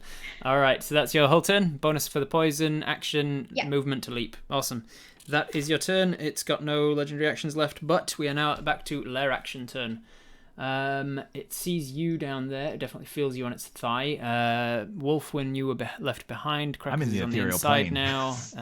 Dottie disappeared behind it. I'm in my safe space. You just knocked out. yeah. Grass decides to throw it back. What and, the actual hell, You can bro? see in the ethereal plane. Selak, yeah. you are... Dag, you are super quiet. Am I? Okay, I'm not complaining. Yeah, thank you. Is that better? Yes. Much Okay. better. I was saying the Gosh. Tarask then decides to twerk while Yeah, just- while Mary's between just Can Crunch, someone crunch. make a gif of that, please? I wanted to see it working. Working Tarask. Okay, Yeah, Tarask. It is going to go for with its lair action. It is going to Selak. It might be able to knock you over anyway. Let's think. What would it do? It's going to leave. It's going to leave the thing behind it. So, Dottie, your space becomes a pool of wet mud, 20-foot radius centered on you. And the area around you is difficult terrain. Moving out of any affected space requires succeeding on a DC 10 strength check. So if you are walking out of it, you are slopping through mud, and every single square requires a successful strength check to get out of. No worries. A failure on that check means your speed is reduced to 0 for the rest of your turn. That's it for now. That was the lair action. It is now where were we? Back to Selak. All right. So I want to petition the GM. Yeah. Yay! Approach I the want bench. to nice and easy one. This one, I want to trade the natural 20 to drink my potion, so that I can still have my turn after I I'm cool with that. drink it. Nope. So I'm going to drink the natural the potion, and I'm going to give myself the potion of Hill Giant Hill Giant Strength. strength. You watch as Selak's arms just cause like the the armor that's fitting him snugly to suddenly buckle, and you can kind of see the interlocking joints between now the flakes, just sort of these huge, thick, very round skeleton bones. And what I'm going to do is, as Salak rushes forward, he basically says, "All right, well, I only know one thing that's going to really help this thing throw that dragonborn up, and I'm going to crack it square into the cloaca." Oh. I'm going to burn my inspiration to give myself advantage. Actually, no, I don't need to, because I already have advantage because I have Tenz's transformation. Yes. So you how are you getting up to it? It's a 60-foot tall creature. Its legs are pretty long. Much longer legs than you are tall. So I have a 21 strength. I'm just going to leap you're just up. going to leap up. You're doing your best to just leap up. Give me an athletics check. See how high you can get. See if you are going to have to make do for the knee. All right. That is a 14. 14, not enough. You're going to have to smack sorry, it hold in on, the wait. Sorry, I do have advantage on that one. No, 14 is the knee. advantage. You're going to have to smack it in the knee or the leg. So you can still make the attack roll. Yeah, I'll smack it. I'll try and smack. If I can't reach it, I'm going to still smack it in the knee. I'm going to try and maybe knock it down a little bit. Preferably not the knee that Mary's attached to. Monkey I Baron. would say preferably. You didn't specify. No one said I shouldn't hit Mary. All right, 22 to hit. 22 misses. It hits obviously, but does no damage as you glance off of its very thick, very strong armor. All right, can I use inspiration to reroll, or You can, yeah. I'll use it to reroll that one. Come on, give me something good. No, never mind. Nothing. All right, so smack. First attack misses. I think you get extra attack as part of Tense's transformation. So I'm going to use that portent that I wanted to use before. Somewhere on the distant plane of the ethereal plane, you hear the words, "Kill it," and that's where you get to replace it with a 14. So 14 plus your modifier. You then watch. 14 Come plus your now. modifier. Hit? No? Oh, sorry, 18 plus my modifier? 14 plus your modifier. 14. So that's 22 plus 14 would be 30. No. Wait, 22 isn't your modifier, right? To hit? Oh, my modifier. Oh, sorry about that. My modifier is plus 5. Okay, yeah, 14 plus 5 still not going to hit. No, So the man, I tried. portent is wasted.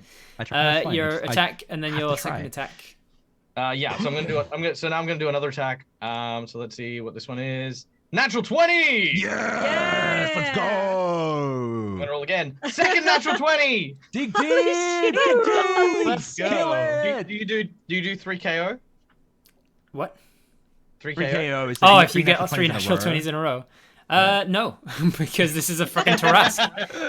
Amazing. All right. That's worth a shot. Okay. So with that, I deal. So I need to roll 4d12 force damage. Jesus. 2, 3, That's 4. nice. That's nice. Plus an additional 12. So that is. Oh, that's a good rolls. That's 12. So that is 40 points of damage. Force damage? Yes. Or force damage, right. 40 points of force damage. Cracks it right in the knee. Or the shin, because you jumped up, missed its knee, glanced off, landed back down, and just had to swing at the knee, the shin instead. You smash it in the shin, and it does seem to crack a bunch of its plated skin. Then what? Well, move action to step up to it. And I use Bonus one for attack anything? to hit it. Bonus action. I don't know. I think I don't really have anything. I can't access my spells at the moment, so. All right, then it's its turn. Yep. It is going to just reach its head back and sonic screech. I love that sound. Do it And again. each of you who are now all within the range of it must make a Constitution saving throw, please. I'm on the ethereal plane. I'm having a great time. including you, Mr. Crackers, because you're hearing this from within. It's reverberating around you through its musculature. That is Wolf- the third nat 20! Let's go! The dark gods are with us. Witness us! I'm gonna say this. I'm like really glad you didn't take that 3 KO because now I can sit there and resent you for it.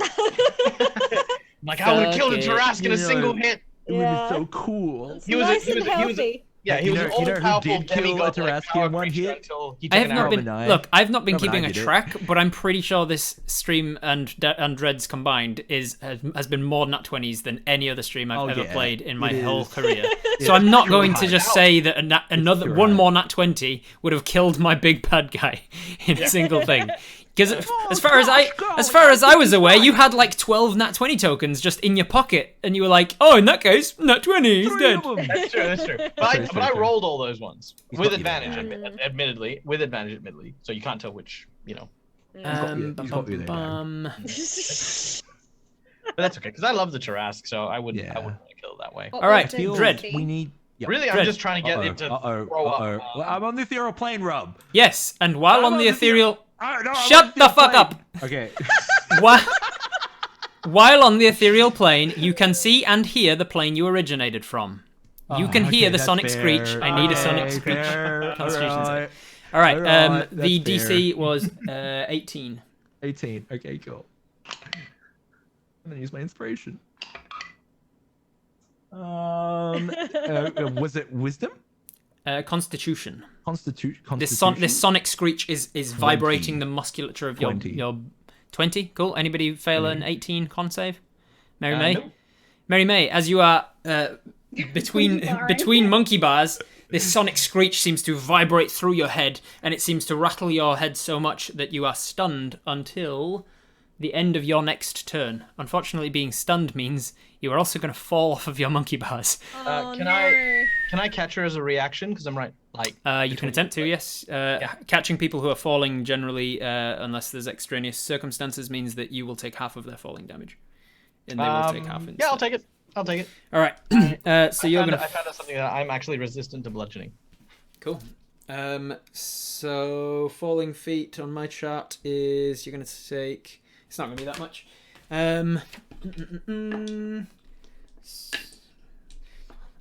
6 points of bludgeoning, so you take half of that, Selak. So each of you takes 3 points, and then you have it again. I So was 2 thinking points. I was being chivalrous in this. No.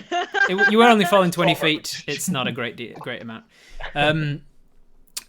All right, that is its first action, Sonic Screech. You were the only one who failed. Everybody else succeeded. 18 con save. Yeah, cool. Then it's got 5 attacks. Selak, you're pretty close. I am. Bring it on. It's first going to. Let's see. It's going to turn around in that spot. And now Mary May, a stunned Mary May and a Selak are in the same space, essentially, right where it was. So it's going to do a tail sweep attack. Oh. The Tarrasque sweeps its tail in a 30-foot cone behind it. All creatures must make a dexterity saving throw. I believe you automatically fail that because you're stunned. Is that right? Stunned is an automatic failure of those things, I think. Stunned. You cannot move. You speak falteringly. You automatically fail strength and dex saves, and you have and it's advantage to hit you. So you automatically fail, Selak. 19? Dex save. 19 is not enough. You are both hit and knocked prone and suffer 24 bludgeoning damage. Thank you. Is that what you say? Ow! Yep. Do you buck out of that way? Buck it. So as it hits him in the middle, it rips the armor in half, and as Salak falls in half, he appears on the other side of the. How many spells have you got left? You'll be down to cantrips. I can't cast them while I'm in this form. True. And I'm DMing in like an hour, so I mean. So it's true. Use them all. Mary is hit, however, boom, as she falls down, whack, the tail hits her like playing baseball, and she just goes tumbling and sort of lands prone towards the side of where his tail cone was. That was one of his 2 attacks. He's then going to turn around and take a stomp attack at you, Dag. That's going to be 20. Let me get rid of some of my spells first, so I can counter this one. 26 to hit will hit. Stomp attack, 36 points of damage. I counter stomp. Cast counter stomp. I'm gonna counter stomp. spell. All right. So as it steps on Selak, you hear this sort of crumpling sound as the armor is like crushed, and there's this single arm that's kind of like twitching, and then once again it falls into paper. I'm losing. And you know what? And I'm not lying. No spells in his book. I'm like no, as in because they're permanently gone, right? Yeah. For until this thing. So I'm losing like 9th level spells on everything because I lose 3d6 level of spell, which I can divvy up any way I want. So I'm always hitting 9. Like I've got 13, 19, 13, 12. It's been like such high ones. So I'm like losing all my big ones. Yep. All right, so that is all that's damage negated. Mr. Crackers, at the start of the Tarrasque's turn, you took 56 points of acid damage for being inside of its belly. Oh boy. Spicy. It's a spicy meatball. It's got 3 more attacks. It is going to go for. It sees Mary down on the ground and stunned, and it is going to take a stomp at you as well. It stomps on over to you. You are prone, so it's in fact you had an advantage anyway because you're stunned in that. Hey, one of them was a nat 1, and the other was a nat 3. So nat 3 plus 19, 22 to hit.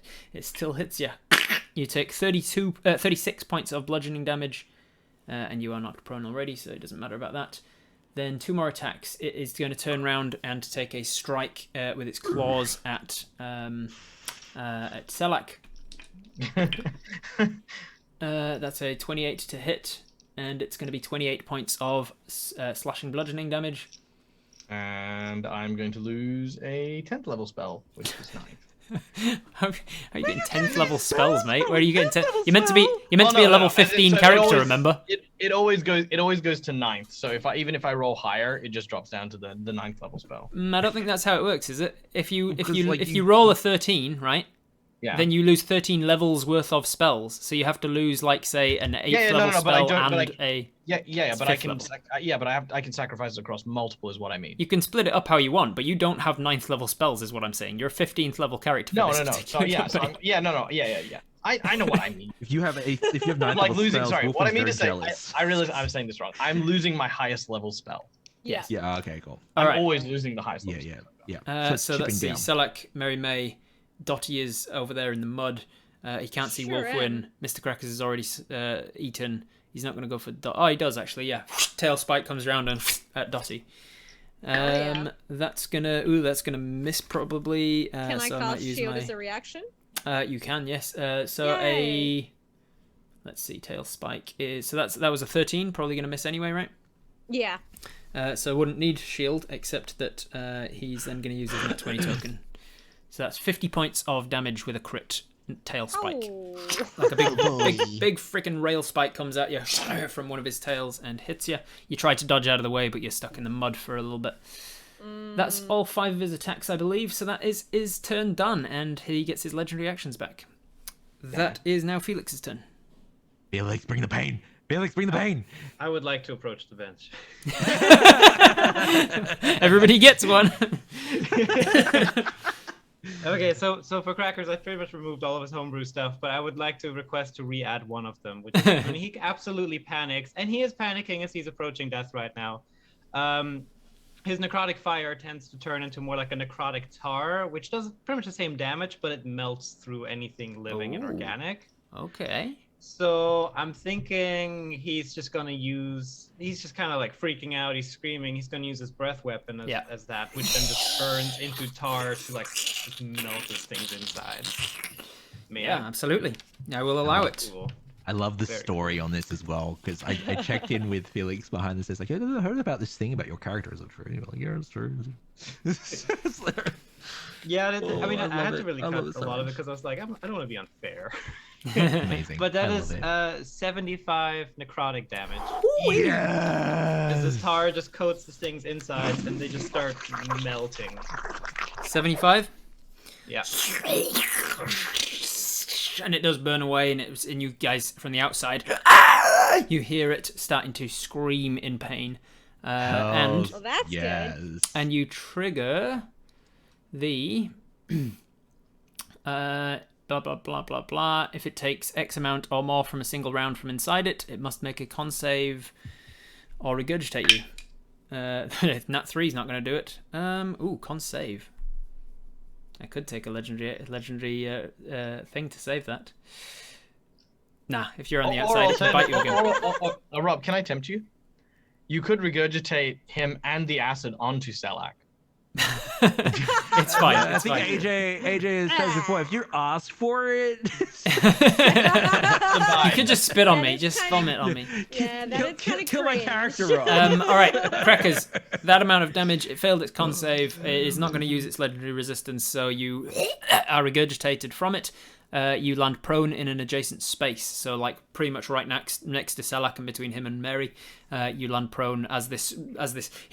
From the rest of you, you saw him eat a bony dragonborn and then regurgitate up a like fully fledged vulture dragon, covered in acid. It's a boy. Nice. All right, and then you can. According to plan. And then you can kind of smell this scent of this burning flesh kind of scent as he spat it up. It was accompanied by this like drippy black tar that sticks to his teeth, and you can see it burning from his lips from where he spat you up. And Crackers is like covered in this tar, so you can't touch him or you're gonna melt. All right, Crackers, that was your action to breath weapon. You got bonus action movement. Yeah, a Disgusting. bonus action. He's like reaching around, panicked because he realizes his healing potion has just merged into this new body, so he can't reach it anymore. But he's gonna get the hell out of there. It's one way to get away with stealing stuff. You stick it inside and then turn into something else. And you're like, Reach well, it anymore. I'm wild shaped. Can't get it. It's a He's part of just my gonna form now. disengage. All right, so you're just gonna skedaddle, wings out. Yep. I'll say Takes that you're definitely speed halved for a moment or two while you're flapping the tar off. I'm gonna use my reaction to yell at Dottie. He gets to run away. All right. At the end of, it might try and stun again. Nah, it's gonna go with a chomp. It's just regurgitated somebody. It wants somebody back on the inside. So at the end of Felix's turn, it gets legendary action to use 2 to make a chomp attack against Selak. Yep, that's a 30-something to hit. Selak, When you I take... vomit, the last thing I want to do is eat again, but that's just me. You've not been a creature designed by the gods to keep fighting regardless of anything. You don't know that.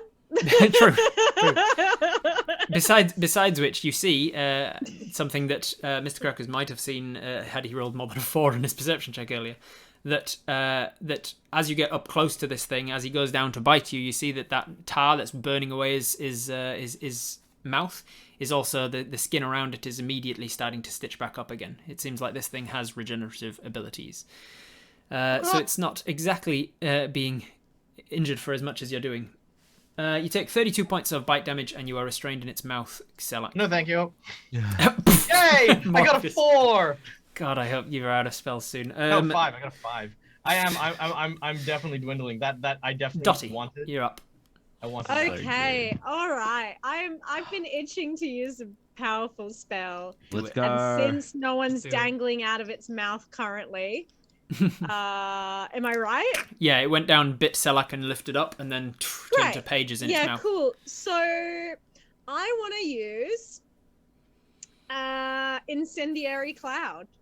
An incendiary cloud. Ooh, what does that do? Yeah. So it's basically like a swirling cloud of white hot embers and smoke spread around, and a creature inside the Damn. range takes 10d8 damage. Ooh, nice. All right, so it is definitely within the range.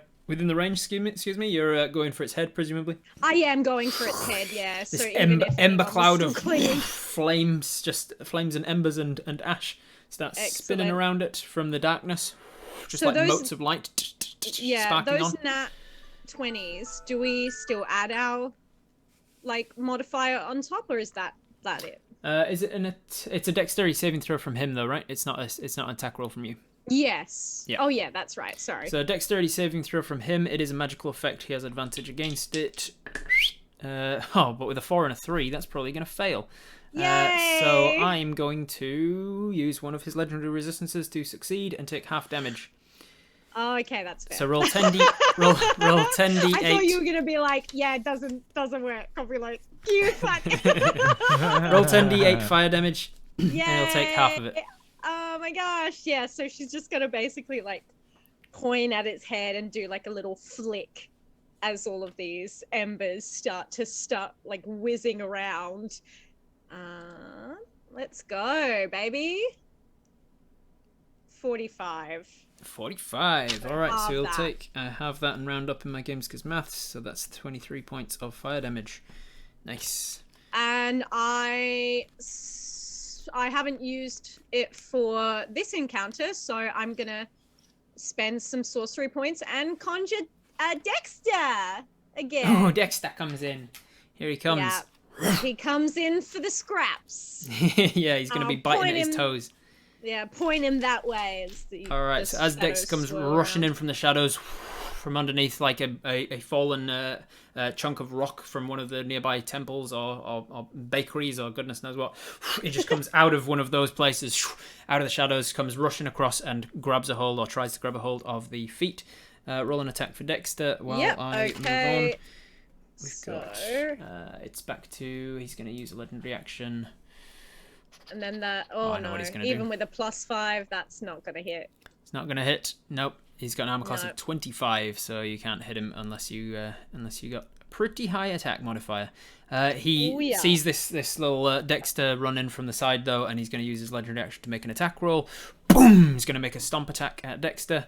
It's probably almost definitely going to hit. That's a 25 to hit. Oh yeah. And Dexter takes 36 points of bludgeoning damage. Oh my god, he's got 1 hit point left. Do you have 37 that straight? feels. Damn, Dexter sticking around. I thought that would immediately get rid of it. Oh, I need Dexter to make a DC 18 strength save or be knocked prone. Okay. All right. Don't mess this up, Dexter. So his strength is +3.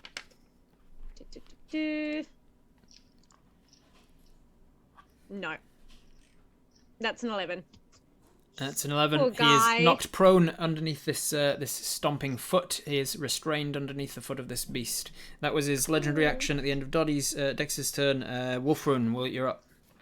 I'm up. Pop back into the ethereal the real plane. Okay. You land down in the mud that was around you. It was a 20-foot radius, so from the point that you left, you have to be within 10 feet of it. So Okay, cool. you must be within the mud.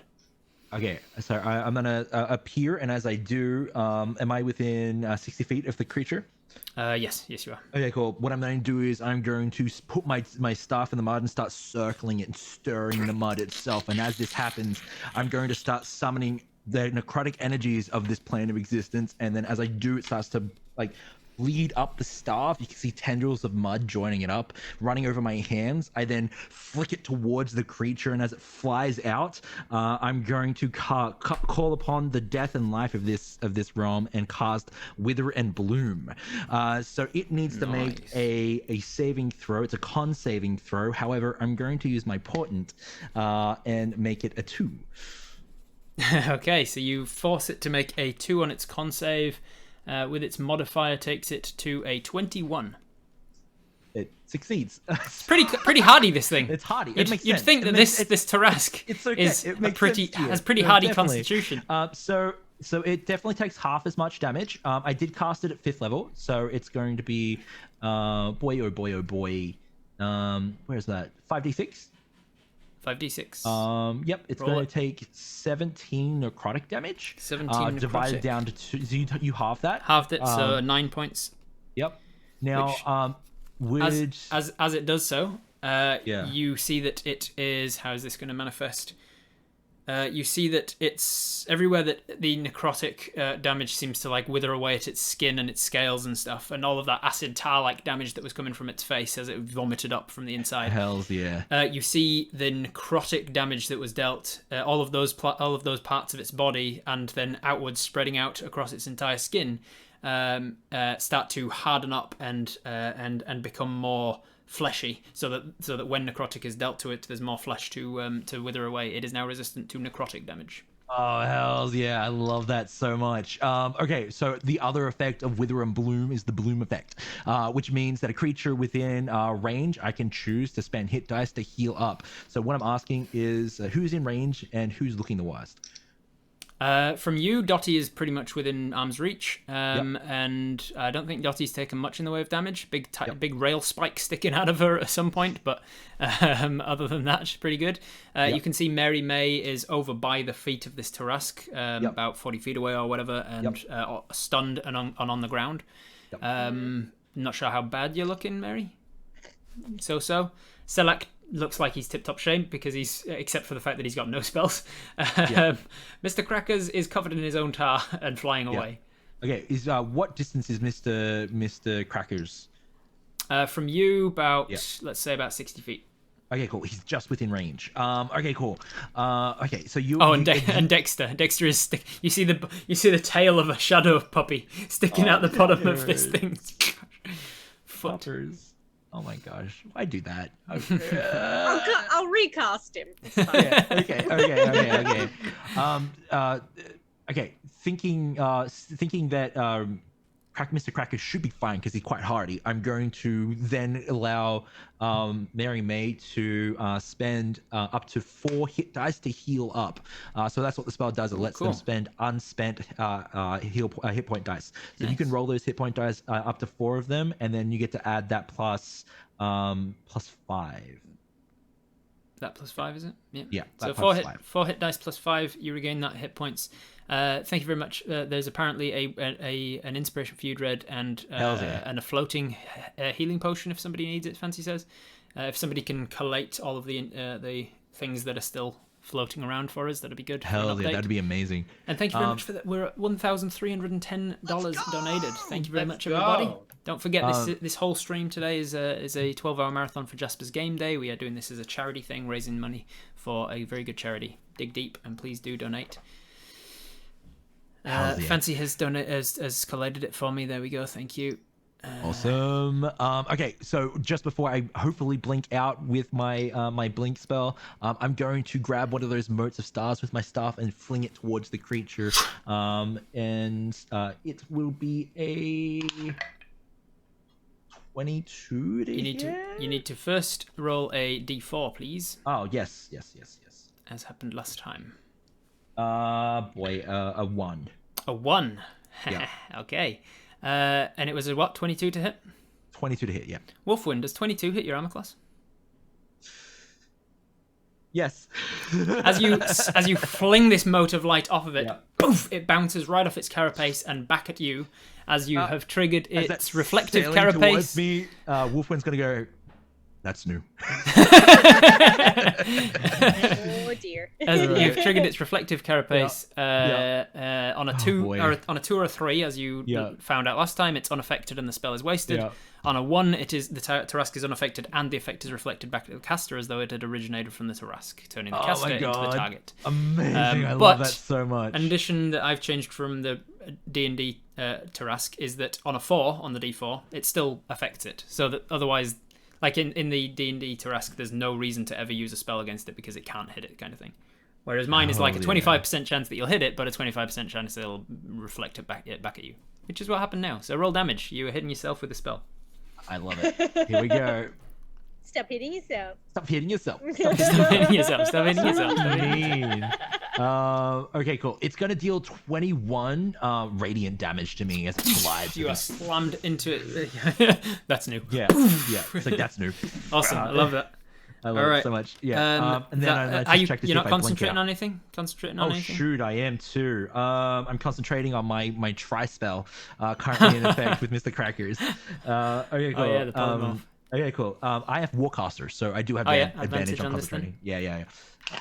Oh boy. I'm gonna use the lucky feat. How many lucky points you got left? Gonna get. I've got. How many have I used any yet? I can't remember because I had inspos before. I put them up. You've definitely used at least one. So I'll say this is the second one you've used. This is the second one. Okay, cool.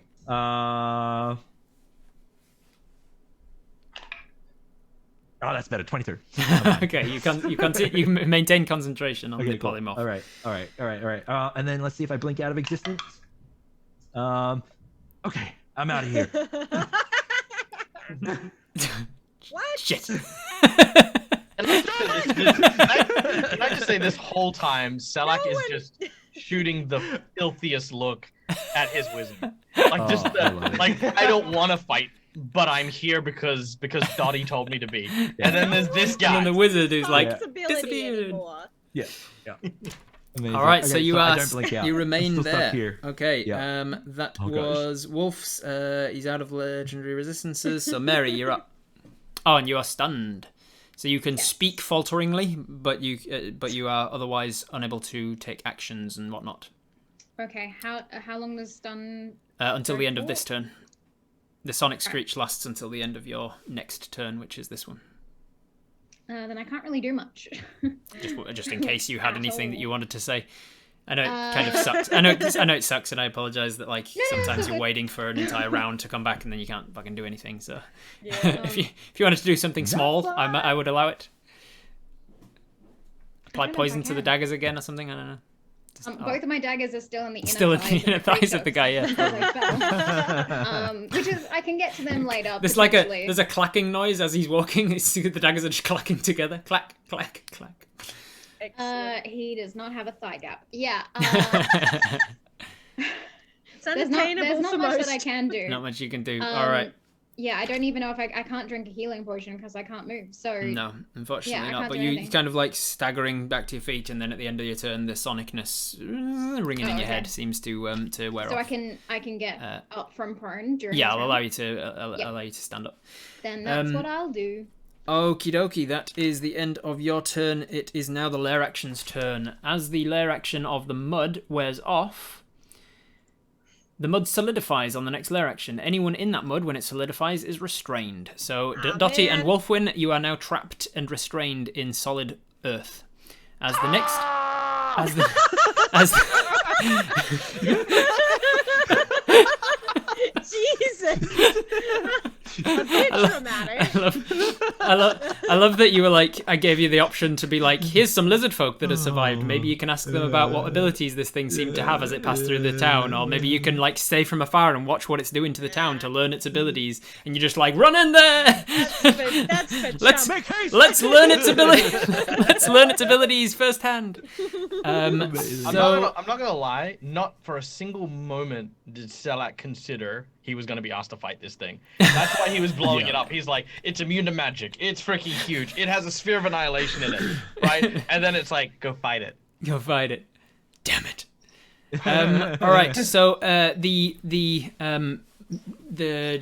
coalescence of dust and destruction, all of the stone chips and everything that's in the air seem to almost coalesce over the top of Dottie and Wolfwin as a cylinder of heavy acid rain begins to fall. It's a 120-foot high cylinder centered on that point. Any creature that enters the area on the first time on a turn or starts your turn there must make a dexterity saving throw or take acid damage, and any projectiles thrown or fired through the area have disadvantage to hit. All right, Well, so it can starts I raining cast acid shield on you. now? You can, but it is an area of effect, not an attack, so the shield wouldn't do anything. Can I petition? that Eventually, I'm Dottie, at some point during this 12-hour campaign, you're gonna have the opportunity to cast shield. I'm worried about shield. Just saying. It's gonna be so epic though, right? It's gonna be like, I cast shield, and then everyone's going, what? No! Yeah, and then All it's right. like, nah, it still doesn't work. At the end of this lair action, Selak, it's your turn, but as you start to take your turn, you hear there is a...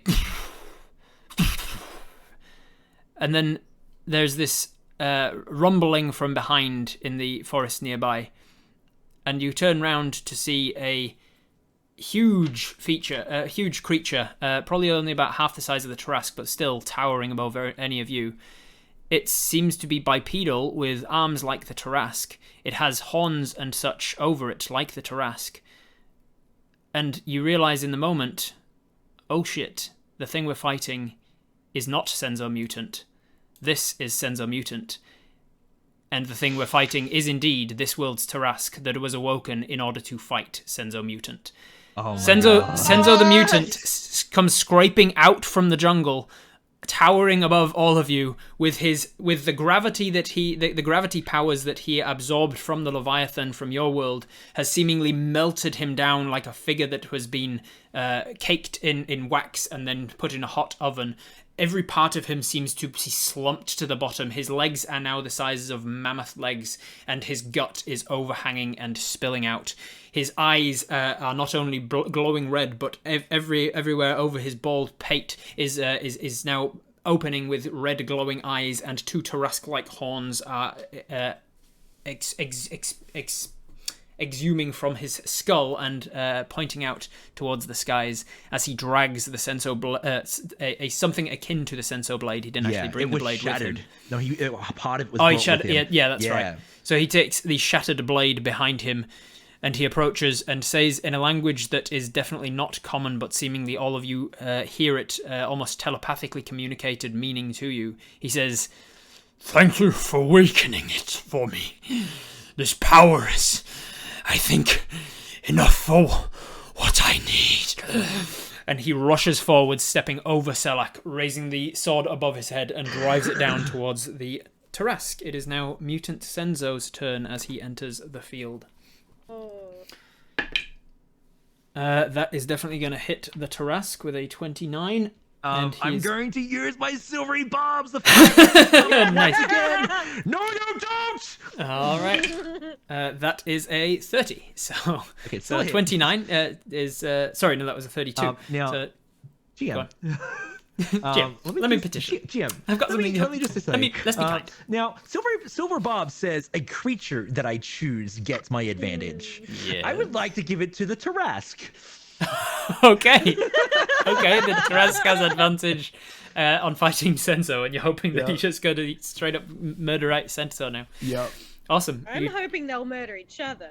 Yeah, so, yeah, in the back of his mind, he's like, let them fight.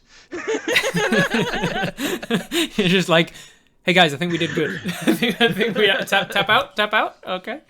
Amazing. All right, so he still hits though. He takes a whole bunch of damage. I'll just use the average from Sensor Mutant. Okay. Hey, nobody's done slashing damage to him yet. Slashing. There we go. Slashing damage. All right. The Tarask takes that from Senso. Senso is going to... Oh, he's going to use his bonus action. Since he hit, he can absorb... If the target hits, it can absorb the power. Yeah, so he's going to use that. As the sword strikes down into the shoulder, you can see that some of the power of the Tarask is now entering Senso's body through the blade. That's taking the rest of his turn to do so, though. That is Sensor Mutant's turn. It is the end of the round. Selak's turn. So what am I looking at exactly? You are looking at this thing that has been drawn for me by Bagel Barton. Thank you very much, Bagel. So good. Thank you, Bagel. This sensor thing that is standing about 30 feet tall, larger than any giant that you've ever seen, almost akin to a titan, and he's wielding this huge broken version of the sensor greatsword that he had back in the last campaign, the last arc of the campaign. And he is driven the thing into the Tarask's upper shoulder, and he is like down to like the sternum of this Tarask. Well, unfortunately, the last order that I was given was to kill the Tarask. Yeah. I actually have no choice. Yeah, it's a good point. I mean, I did say keep fighting. I've already used my reaction to say something. So. Well, I was gonna say because Wolverine then said to kill the Tarask halfway through the fight. Okay. That is true. My bad. Yeah. Oh, damn. Someone just dropped nat 20 tokens on everyone, apparently. Yeah, let's go! Nice. Thank you very you. much. Thank you. What are we up to? $1,460 donated. Let's see if we can get to the 1,500. Let's get to the halfway mark. Come on. So, come on. Empty We're the coffin. We're almost 2/3 of the way through the stream, so let's see if we can get to half of the way through the donations. All right. So you wanted to do a reaction, Dread? No, I can't because I used my silvery bobs. I was just offering it to the table if they wanted to use their reaction to say something. Nope. All right. Well, then I'm going to hit the Tarask super hard. Well, I say super hard. Super hard. We'll see. Let's go. I'm going to just do all my rolls real quick. So 26 to hit the Tarask. That hits. Okay, so that is. I'll roll the second one real quick. That is 23 to hit the Tarask. Misses. Boom. That is 12 plus It's not settling. 12 plus 15, 27 points of damage. This is force damage. Yeah. Force damage? Yeah, force damage. As all right. As Salak continues, he's like, "Dude!" He's just kind of like, you hear like kind of this backward speech, which is native to the undead in my world, as he just continues to hit the Trask. Awesome. Yeah, that definitely is continuing to do damage. That is all I can do. I am also out of spells. Oh. Damn, and you're out now. I can't treat. Okay, the Trask is finally showing the signs of looking wounded. He is less than. Finally! Oh, good. He's looking below half his hit points. We did it. For now. I mean, this is what a Trask is meant to feel like. However, when he is below half his hit points, his regeneration goes up. So he's regenerating more each turn now than he was at the start of the fight. So you need to be not only like instead of the fight like petering out, you need to be piling it on towards the end to try and finish him off before he regains all of his hit points again. Much. All right, that was your whole turn, was it, Selak? Yeah, that's my whole turn. All right, it is the Tarask's turn. Nobody is within his body at the moment. So what's he gonna do? He wants to eat somebody. He's got Senzo in front of him, hacking at. So he's gonna unleash on Senzo, I think. Hell's yeah. 2 claw attacks, a bite attack. What else can he do? 2 claws, a bite. Oh, let's see if he gets his sonic screech back. He does not. 2 bites, a claw. He can't stomp on Senzo because he's too big, so he's going to stomp on Selak instead, and then Mary May, I think. He lifts up. Oh, he just lifts up his foot and just finishes the wolf. That's for sure. Okay. So that's one of his attacks. Yeah, the wolf's gone. No. Then he's going to go for Selak. Will roll yours first. Oh, and that one. Holy cow! Nice. Damn. So the one time I can't. Yeah, the one time you can't dodge it, he brings his foot up to stomp on you and misses you. So good. Then he's gonna claw bite at Senzo. Sorry. Never mind. Go on. I realized there'd be more attacks than I. Never mind. You give him advantage from yeah, but it would have been on the first one. It's the very first one, so it would have been against the puppers. I was doing this in what order it makes sense to get them out of the way. His first attacks were definitely these claws, claw bite, and then he's stomping in the middle. Right. Okay. Cool. Then he has. I just got the stomps out of the way because there's less to calculate for them. But the advantage on the claw attack would have been an 18. And then without advantage on the second claw attack is still a 22. And then the bite attack is a 30-something, so that's definitely all going to hit. Senso Mutant takes just a whole bunch of damage. I'll calculate that later. That's all 5 attacks. He doesn't get his Sonic Screech back. That's his turn. He gets all his legendary actions back. Felix. Okay. Let's see. Crackers gonna just dive bomb the Trask. Yes. Nice. And then he's just screaming at Wolfwind. Dispel it quick! Dispel my spell! Okay, I'm going to drop concentration. Good luck! As you dive bomb down towards him, your form turns back into that of Crackers. Yeah, and then he grabs his bag of devouring and puts it on one of the spikes of the Trask. Okay. Holy cow. All right, so roll for an attack. That's a 50% chance. Roll for an attack first. You got to get it over the horns as it like biting and scratching and. Sure thing. Actually. Mayhaps advantage for the flight advantage from the spell. I don't think. I mean. No, he's falling. He's falling. He's falling out of the sky. I think I'm gonna pop a nat 20 on here. Yeah, all right, nice. High, but I'm gonna lock it in just to be safe. Yeah, you're falling out of the sky. You see the horn coming up to meet you. You manage to maneuver your bag of devouring over the top of the horn and slam it into it. So there's a 50% chance that it gets sucked in and devoured or something? 50% chance just to get sucked in for now.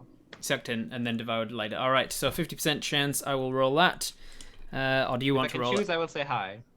Choose high. So if high is in my favor, so it gets sucked in. High, it's in your favor. All right. So if I get 51 or more, it gets sucked in. Is that right?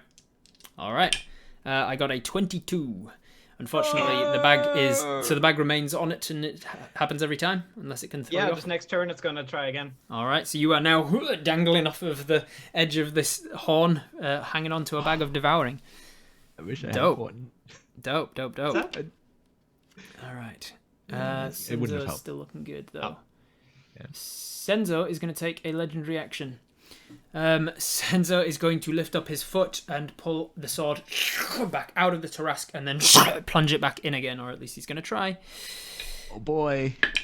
Yep, that's going to hit. So he's going to do a bunch more damage. That's another 84. And he is now, as you see the sword plunge into the Tarask, you see that the skin starts to knit over, and it's almost like rebar in concrete. These plates, these sort of thin strips of almost metal-like material arrives all over the skin, and he's now resistant to slashing damage.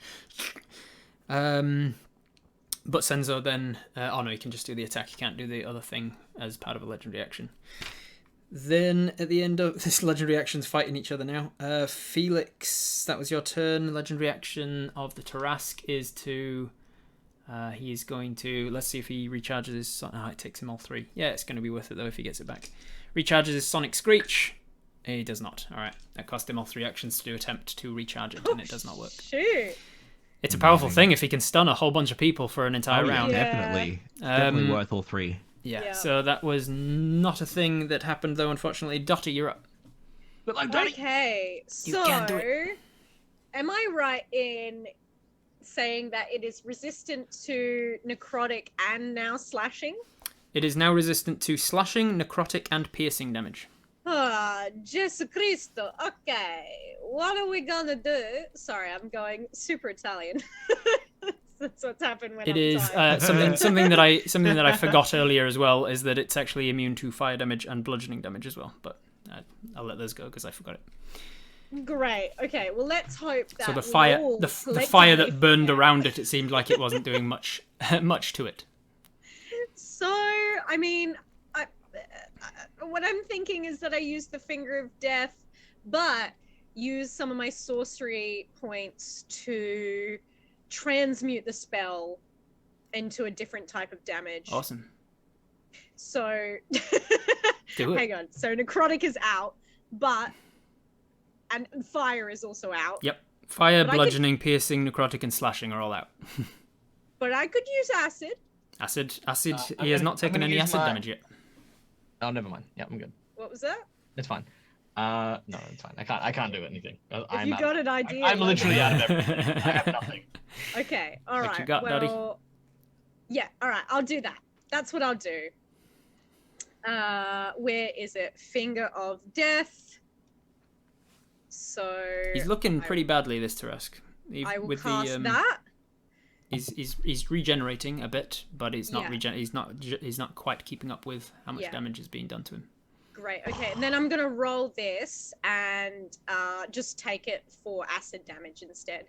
All right, do it. Roll Yeah, that attack. great. It's an attack roll? It sure is. I need you to roll a d4, please. D4. Mm-hmm. Let me find it. You want to get a 4. Just the one. Sorry, you said. I said you want to get a 4. Is it a 4? Well, I'm a people pleaser. All right, good. All right, so the finger of death goes ahead. It manages to find a Yay. point through its reflective carapace to hit it. It's doing acid damage. So that's Sure so is. the spell even goes ahead. Now you need to roll to attack to see if you actually hit it. Oh, do I need to roll for attack? Oh, is it? It's a It's finger spell. of. Is it? Yeah. Is it finger of death? Finger of Death. I think finger of yeah. death is an attack roll, isn't it? Let me look that up real quick. Real quick. 20s. Use your nat 20 token. Yeah. You've got 4 of them. You've Yeah. got 4 nat 20 tokens. Use it. Use them up.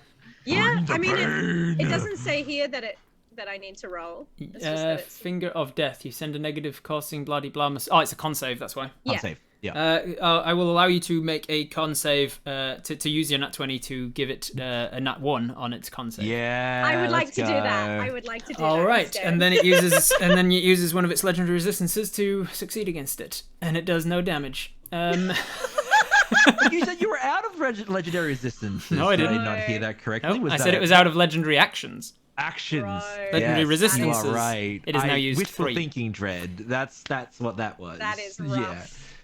That is You, rough. as you are restrained in this thing, you like manipulate the shadow magic within you to Yeah. try and Yeah. and you fire it off. It actually breaks through the reflective nature of its carapace and hits, and then it seems to resist the entire effect. It's one of those save or suck mother- things and does nothing if it succeeds. Fudger, can I use my bonus action to shadow walk out of the mud? You can. You Yeah. teleport out of that into just a space adjacent. Just another corner that's shadowy. Does it And also you were in the succeed acid when for you half? started. Does it do half damage still? Oh yeah, half as much on a success. Yeah. Sorry, I cool. was thinking. That was, I was thinking that was of an actually from chat. Thanks, chat. Having our chat. back. That's I was thinking. nice, I was 'cause, thinking of disintegrate, which does a Disintegrate, whole yeah. bunch of damage Yeah. unless it misses, and then it does Yeah. nothing. Yeah. So, So half, 78 plus 74. 30 halved in acid. Good luck. If you do the math, that would be great. Okay. Just set the scene up again. It starts to fail. Then you find this willpower, perhaps, to push Yeah. through and do more magic. Yeah, I think maybe she Yeah. remembers like a pep talk she had with one of her kids, Millie, about like, just because something's hard doesn't mean that you should give up. And she's like, dang it, I have to live up to my principles now. Gosh dang it. Makes me so happy. So happy. Otherwise, then the kids will never let you hear the end of it. Oh, Well, Mum, you gave up pretty easy. Right. I against saw you do it. So is that the end of your turn?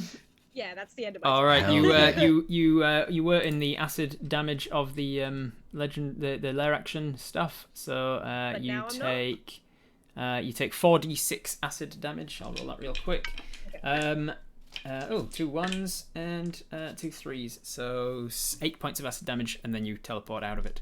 At the end of your turn, both of them are going to take the... Oh no, the Tarrasque's used its legendary actions, but Senzo the Mutant is not. He's going to use all of his legendary actions to suck more power from this Tarrasque. And given how low the Tarrasque is on hit points, this manifests as Senzo pulling in, like the scene when the Urukai getting stabbed and then pulling itself along the sword. Yeah. Senso does a similar thing. It pulls the Tarrasque, clasps, like reaches up and clasps one of the horns, pulls in, and then just starts drinking from the blood that is coming out from the from where the sword has pierced.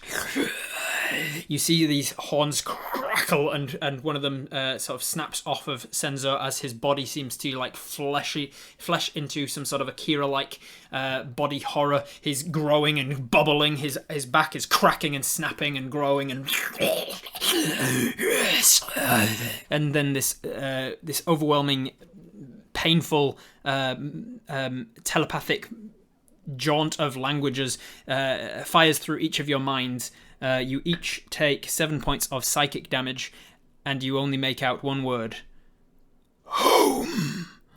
And then he seems to just explode in this viscera and guts, and everything is just left in this horrifying torrent of blood and guts and offal, except for one thing in the middle of it, a Goliath of Senso's kind of original shape and structure, but regular-sized humanoid Goliath, unconscious at the feet. And that is where we're going to end this particular arc of the campaign. As the spirit of the Senso mutant Leviathan thing has set off for home and left behind a shell of the original Senso. Thank you very much for joining us, everybody. We are going to go to a break for a little while, and then we'll be coming back for a continuation of this story with Dead Aussie Gamer as we hunt down Senso mutant thing and kill it. Thank you very much for the chat, for all of your donations, and for being here for the whole thing. Thank you so much to Felix for joining us for this leg of the campaign. Mr. Crackers will be heading back to Horizon Shine and fulfilling his leg of the bargain. Hey man, I did what I wanted.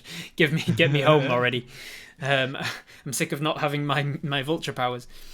Amazing. And we'll be joined by another special guest, and in the third and final part of this campaign, we'll be joined by Guy Sklanders from How to Be a Great GM. Oh So my don't go gosh. anywhere. We're gonna head to Be Right Back, and then we're gonna raid into Dead Aussie Gamer. Don't go anywhere. go. Bye. Bye. See ya. So, how was that? You a fan of the old cliffhanger? I hope so, because I certainly am, and you can expect a lot of them here in the Robert Hartley GM channel. Hope you enjoyed the middle part of this epic story. I hope it's left you wanting more, where you can find it over on the Dead Aussie Gamer channel.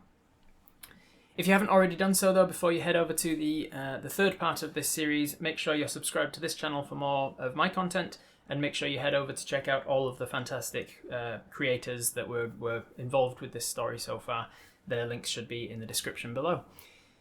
After you've gone and subscribed and followed and done all the lovely supportive things, make sure you're supporting the creators that you enjoy, otherwise they can't keep making things that you like them making.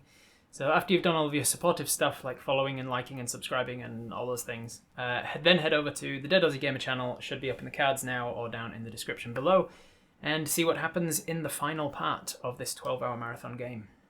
See you next time. Harera.